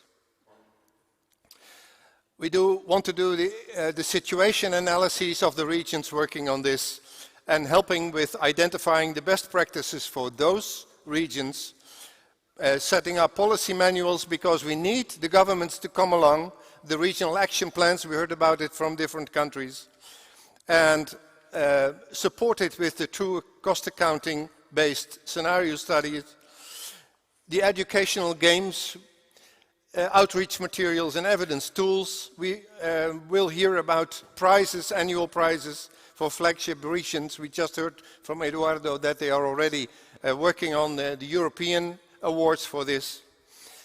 And of course, networking, advocacy and lobbying. We do not want to take over all the initiatives that are already happening, but we would like to form a kind of a platform where all the information from these regions can come together, and that will help other regions to go the same way fast. We want to form a partnership with iFarm Organics Europe. Eduardo is the head of that. He's sitting already behind the table. BioNext, Michael is sitting behind the table. iFarm Organics International, Paul is also a board member of that since just last month. Also Regeneration International, André Liu, its international director, has already expressed support for this, wants to work together. A number of individuals have already expressed their support and they want to get involved. We were hoping to have Herman Wijfels here. He is well known to people in the Netherlands. He is also strongly supporting this. People like Volkert Engelsman, known to many people, is also supporting this. And again, we do not want to get in the way of already existing initiatives. There is the inner initiative of a number of organic districts in Southern Europe. There is ALGOA going on in East Asia, but we would like to support and help them facilitate their work. How to finance it? Well, we are working on that. We have done some applications with a big foundation, with the Dutch Postcode Lottery, and there are some promising signs that we can start with some talks with these organizations soon. But as I said, it is in development, but we think it's really the time to do it now. And we hope that other organizations, we are talking with several large nature conservation umbrellas, that they also want to join, because also that partnership is important.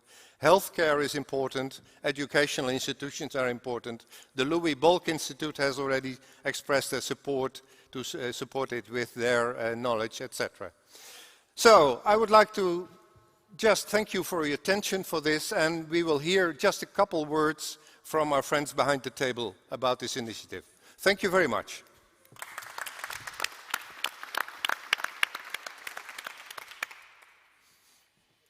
Well, can I start just locally with yeah, is the microphone? Yes, hi.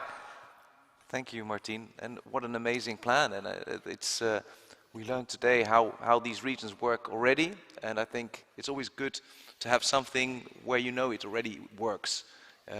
Often we talk about Holland as being far behind everyone else when it comes to organic agriculture, and that's absolutely the case.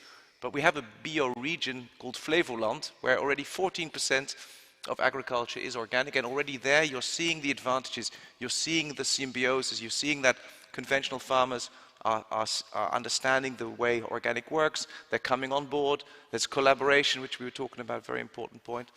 So I think the success there is something that we can also see here.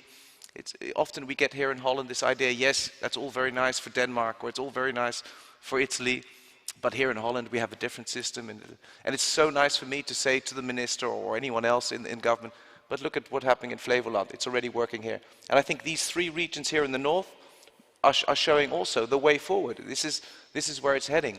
Another point I want to make is the collaboration of bioregions and landscaping, a point that Pablo also was making before.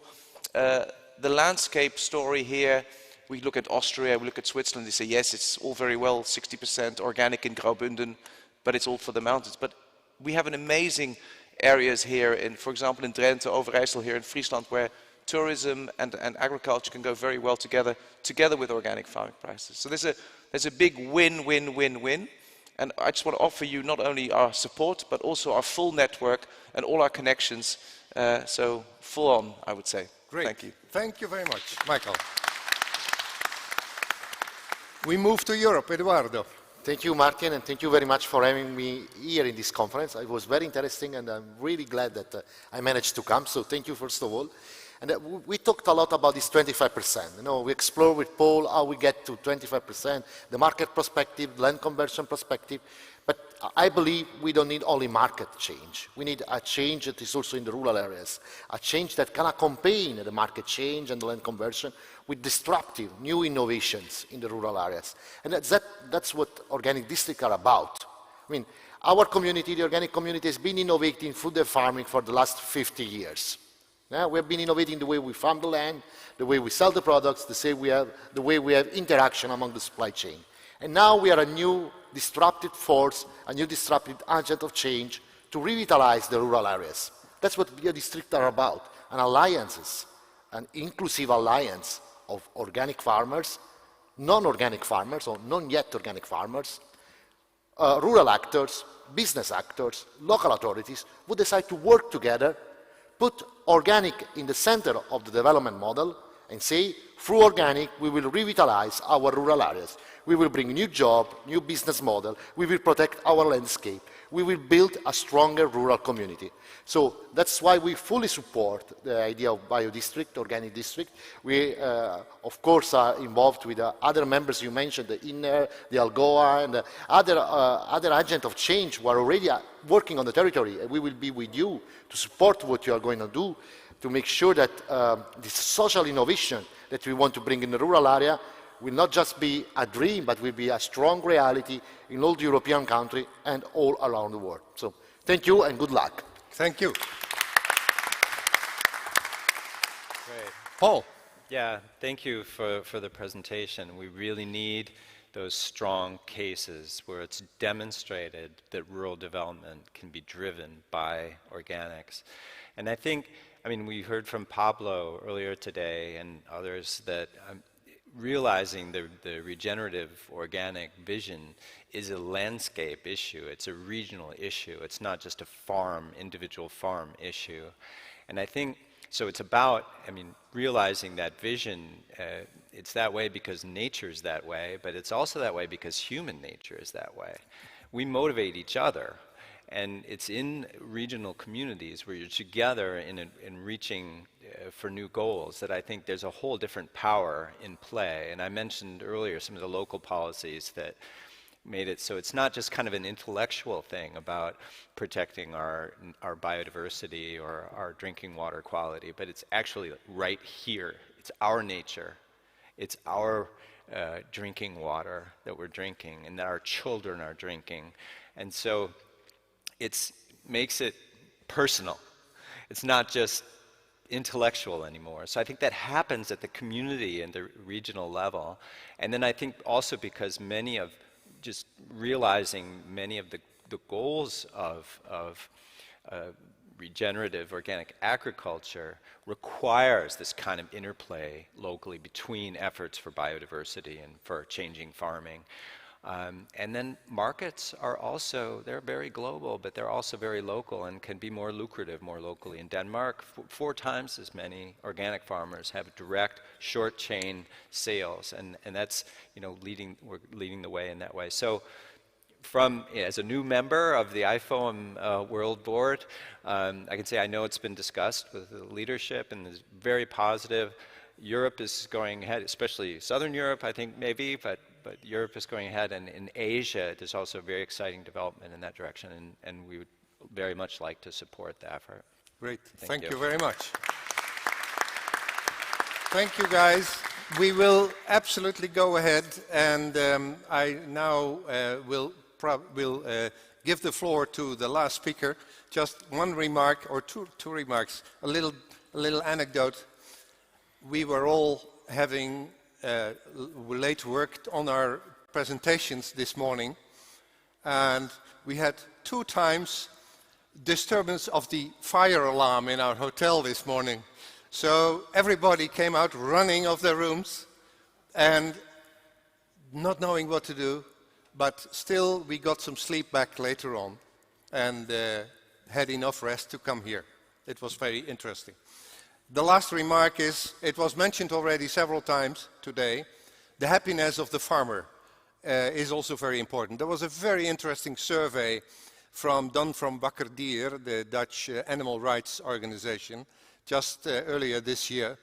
And they inventorized among organic farmers, and it came out that 75% of the organic farmers had more fun, more pleasure in their work when compared to the period when they were non-organic farmers. And I think we need to help the farmers to become as happy as they can, because they are the people that have to produce the healthy food. They are the doctors of the future that need to make our lives better in many ways. So we need to put them on a pedestal and support them to do this, also not only with words, but also with paying for their products.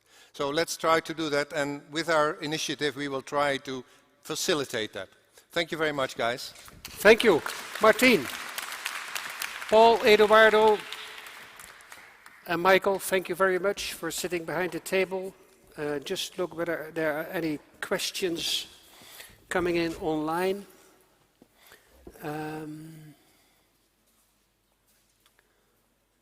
Well, many good compliments for the presentations and the conference itself. I have to apologize, Herman Wijfels. Last minute he was not able to join. And we found Edith Lammerts van Buren ready to do the presentation. And the presentation is on a healthy food system for farmers, people, and planet. May I introduce Edith Lammerts to the stage.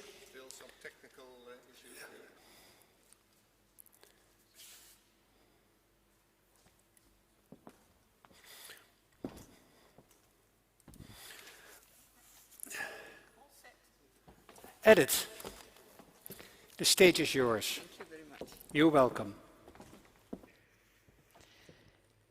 So, I hope you have some more patience for the last presentation. And I'm very happy to be here. Herman Wijfels was scheduled as a member of the council. I am going to present, but he feared his wife had COVID, so he didn't dare to go outdoors. And so Martien asked me yesterday, and I'm very happy to present this work we just launched as a report last month. It's about triple health towards a healthy planet, farmer, and consumer. First, I would like to introduce you to this council. It's a scientific council for integral sustainable agriculture and nutrition, and it's an independent think tank. Since 2010, interdisciplinary, covering all kinds of disciplines involved in food systems, and we chose members based on their integral knowledge and the ability to think out of the box. And we deliver solicited and unsolicited advices for long-term concept building, including case studies and symposia. And we are focused on policymakers, politicians, and scientists. And the main objective is to provide viewpoints from science and society for an integrated approach to sustainable agriculture and nutrition, and especially starting from the close link, but not logic for everyone, the link between sustainable agriculture and healthy nutrition. There is a list of the members in our council, and when we started in 2010, it wasn't logic to think integral. There were always one issue aspects, like going for the carbon or going for energy or going for water pollution.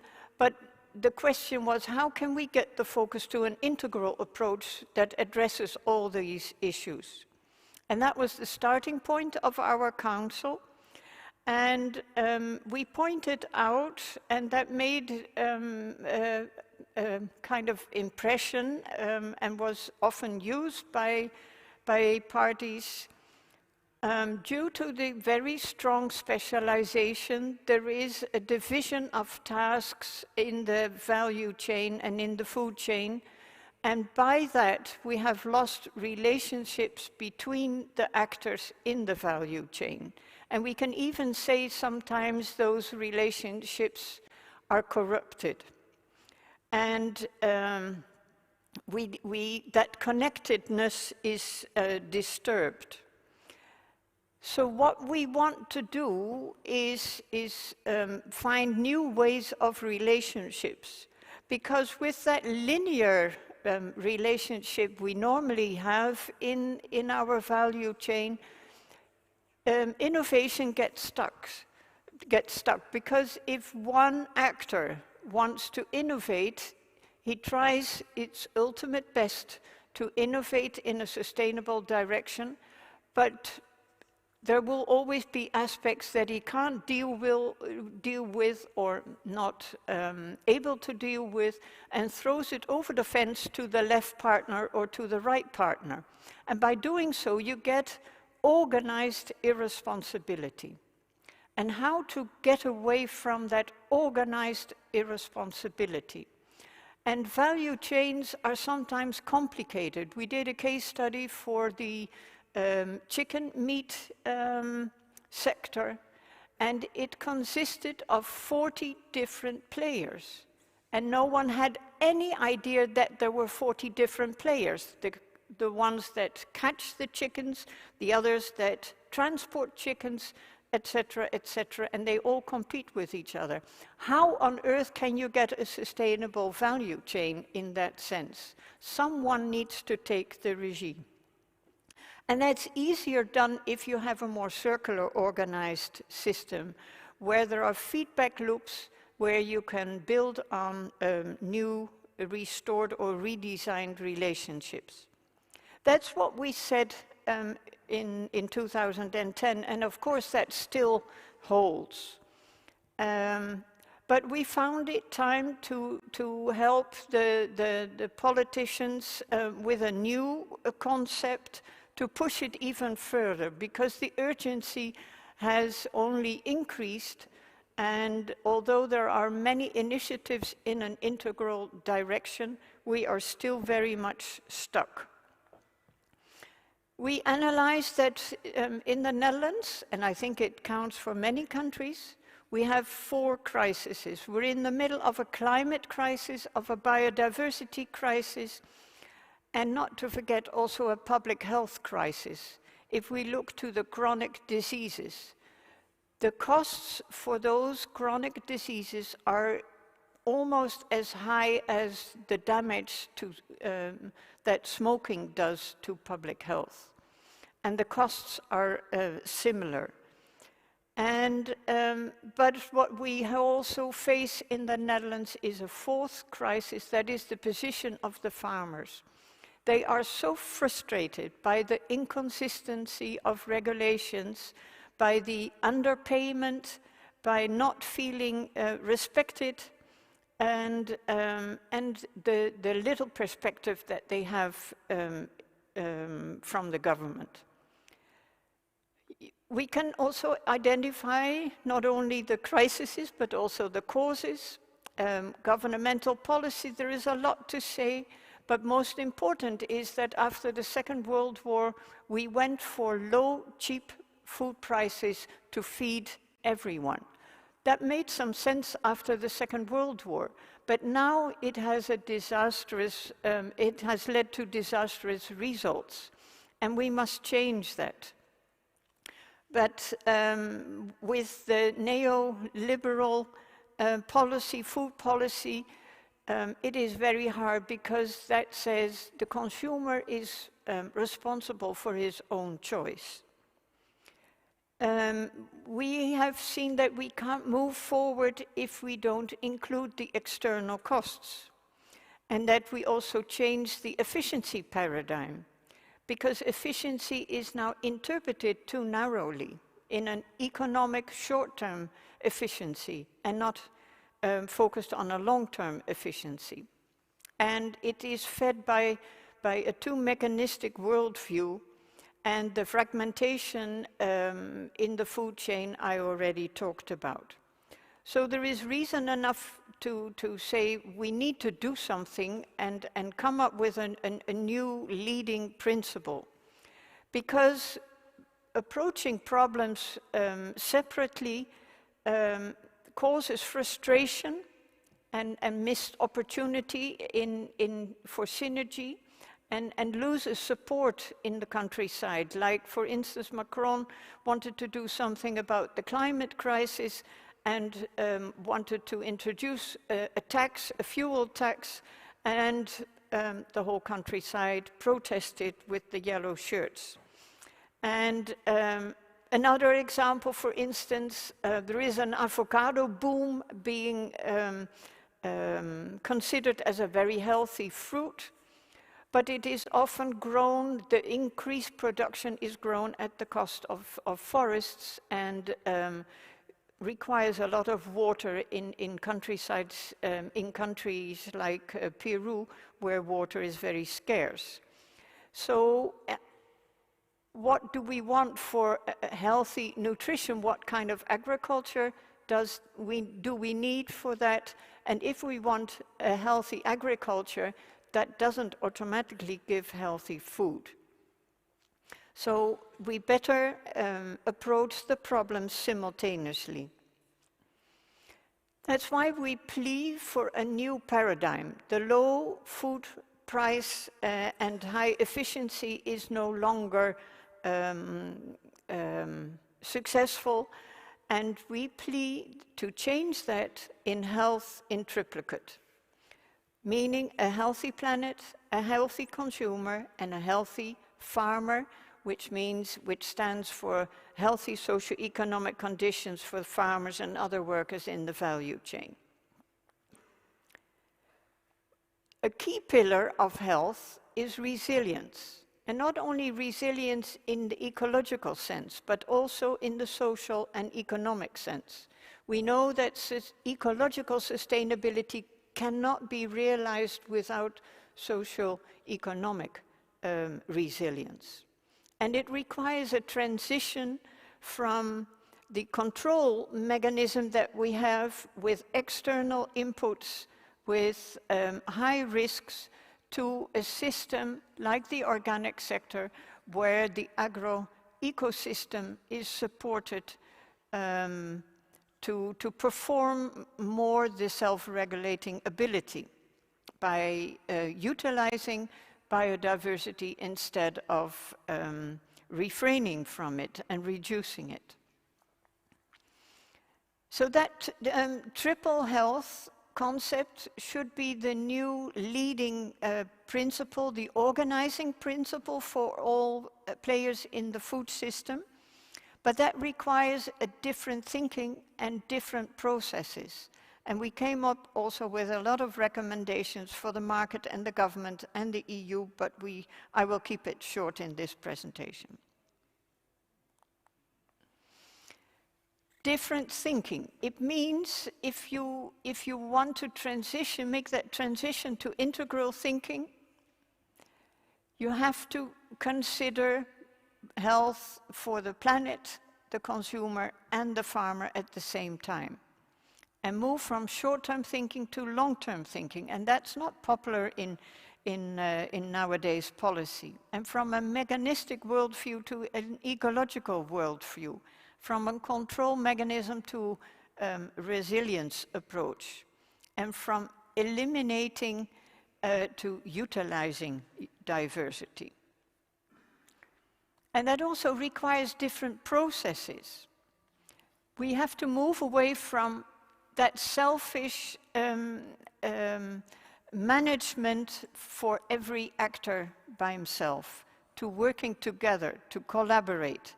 And we've heard some examples where in a region, and the initiative of Avalon is a very interesting one that supports that you need all the actors come together. Because our policy model, the Dutch policy model, the polder model, is always comes up with meaningless compromises. And I think that regional approaches like Citizen Council, the Burgerraad, with all the relevant players in a certain region where you cover all the domains of food, health, energy, water, nature, and education, can be very successful. And there are examples, as we have seen, that are very successful. And I'm happy to hear that there is going to be a platform so that not every region has to reinvent the wheel, and learn from each other's successes and hurdles, and how to overcome those hurdles. And so we think indeed that a regional approach is the best way, because in a region the actors know each other and trust can easily be gained. But also supermarkets should take their responsibility. And Question Mark, which is an NGO in the Netherlands, is setting up benchmark system, and we expanded that to a triple health benchmark for supermarkets. We also have a Nutri-Score in the Netherlands for consumers, but these are very confusing, where some fancy drink with less sugar, but the alternative sugar, which is physiologically just as bad as normal sugar, gets a green color, which is very confusing. But those benchmarks for supermarkets are very triggering, because supermarkets hate to be in the red zone and will do everything to get out of that red zone. So I think benchmark for supermarkets addressing the triple health can be a way to push them into a more healthy, and make the healthy and sustainable choice the more easier choice. The government, of course, should also come up with more consistent recommendations. And our Dutch Minister of Agriculture, she came up with a report some years ago already for closed cycle agriculture. But when we invited her to speak with her about an integral approach, we said, have you spoken to your public health minister? Oh, no, that's a different ministry. Then that's so frustrating to hear how much silo thinking there is within the government, and those are lost opportunities. And of course, I heard the comment on prevention, and we found a figure that prevention is only 0.03% of the total public health budget in the Netherlands. Only 0.03. How much can we win if we put more emphasis on prevention through healthy food? And of course, the European Union has a role to play as well. And we're happy with the Green Deal and the Farm to Fork policy. There is a big opportunity there. But there is little spoken about the position of the farmers, and I think we should consider that as well. And if you talk about triple health policy, it would also be important that the import regulation, the protection of the market, is also healthy, so that we don't allow products in the EU that use chemicals that we have banned out of the EU, mostly to other countries, and they come in through products through the back door. So if we want to be consistent, such healthy market protection would be important. And we could give levies and subsidies in the health, triple health direction. So that is our plea to change the paradigm from cheap food prices to triple health prices. And Question Mark said that they had recently done research this summer, and they have found out that it is typically Dutch to advertise with low food prices. Hardly ever in other countries, low food price is the trigger to buy it. It's quality or it's taste or innovation or whatever. But we Dutch are traders and we always want to sit in the first row for the lowest price. And we have to change that way of thinking. And I hope we can contribute with this new concept. Thank you.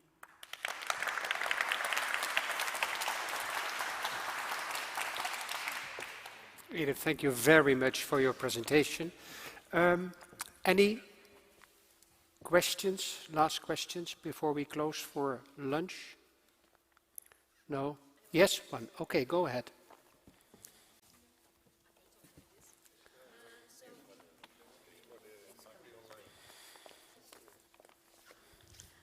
Thank you very much, Edith, for this wonderful presentation, and especially for the integrated approach that you have presented, that I experienced in many, many areas, that we went really in the area of specification to be a specialist in a certain area and get lost there. We don't realize what is happening around. And the other point is how you see agriculture or healthcare in the past decennia. It went really in the direction of intensification. Get lowest cost, for lowest cost, the highest production. But no one was checking, is it really healthy for the people? Is it really healthy for the economy? Is it really healthy for the environment? So I really find it very crucial that you link these three areas.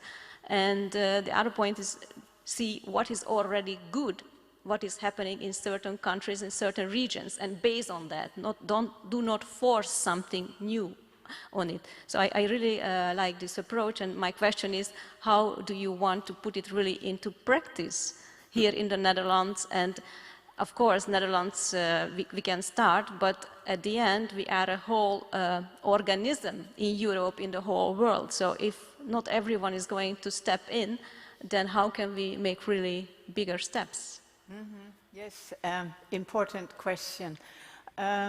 We notice that we are so stuck in the Netherlands with the nitrogen crisis, biodiversity crisis, climate crisis, and the farmers are so frustrated because all the regulations, new regulations come up one after the other, and it's a complex patchwork where everyone is stuck. So something is needed. And where we see that policy is often short-term sighted, there is a hunger for a long-term vision.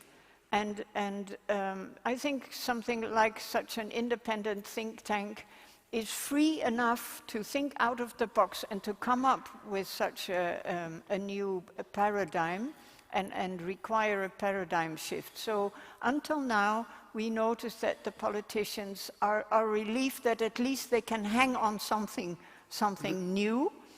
And as I said, I think often the government is not the first to change policy, not radically enough, not quickly enough.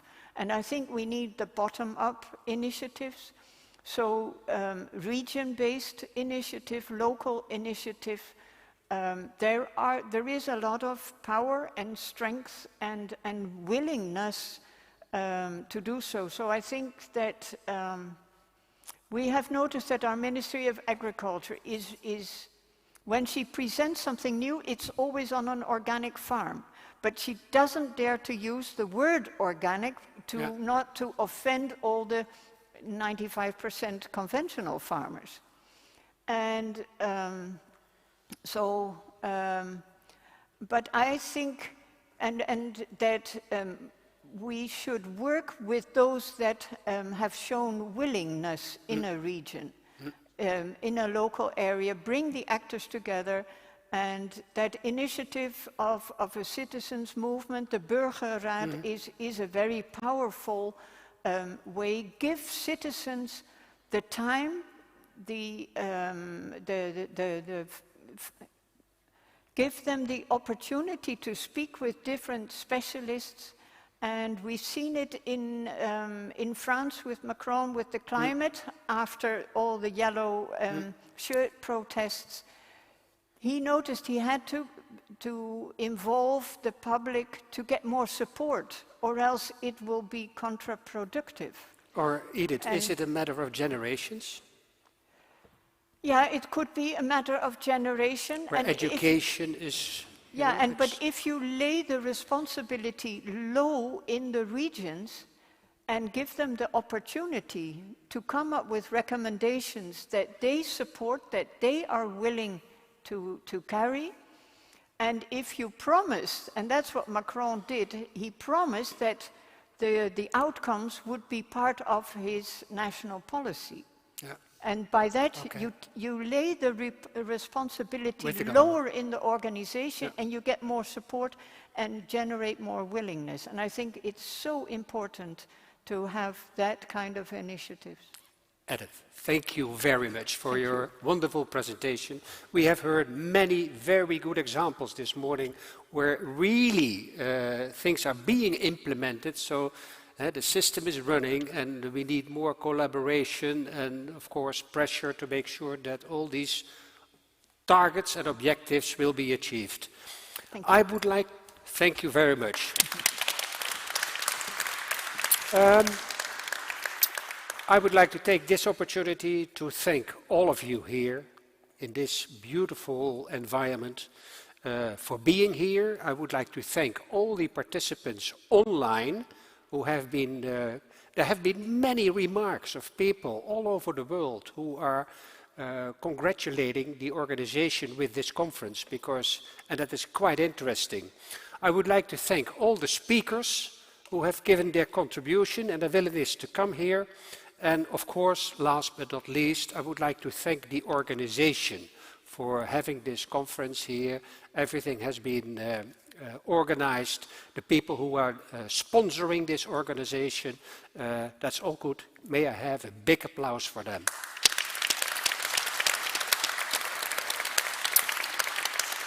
Okay, and then we have lunch. There's lunch available. Listen, for the people who are going to the farmers at 2 o'clock, I think, Martien, is that correct? At 2 o'clock?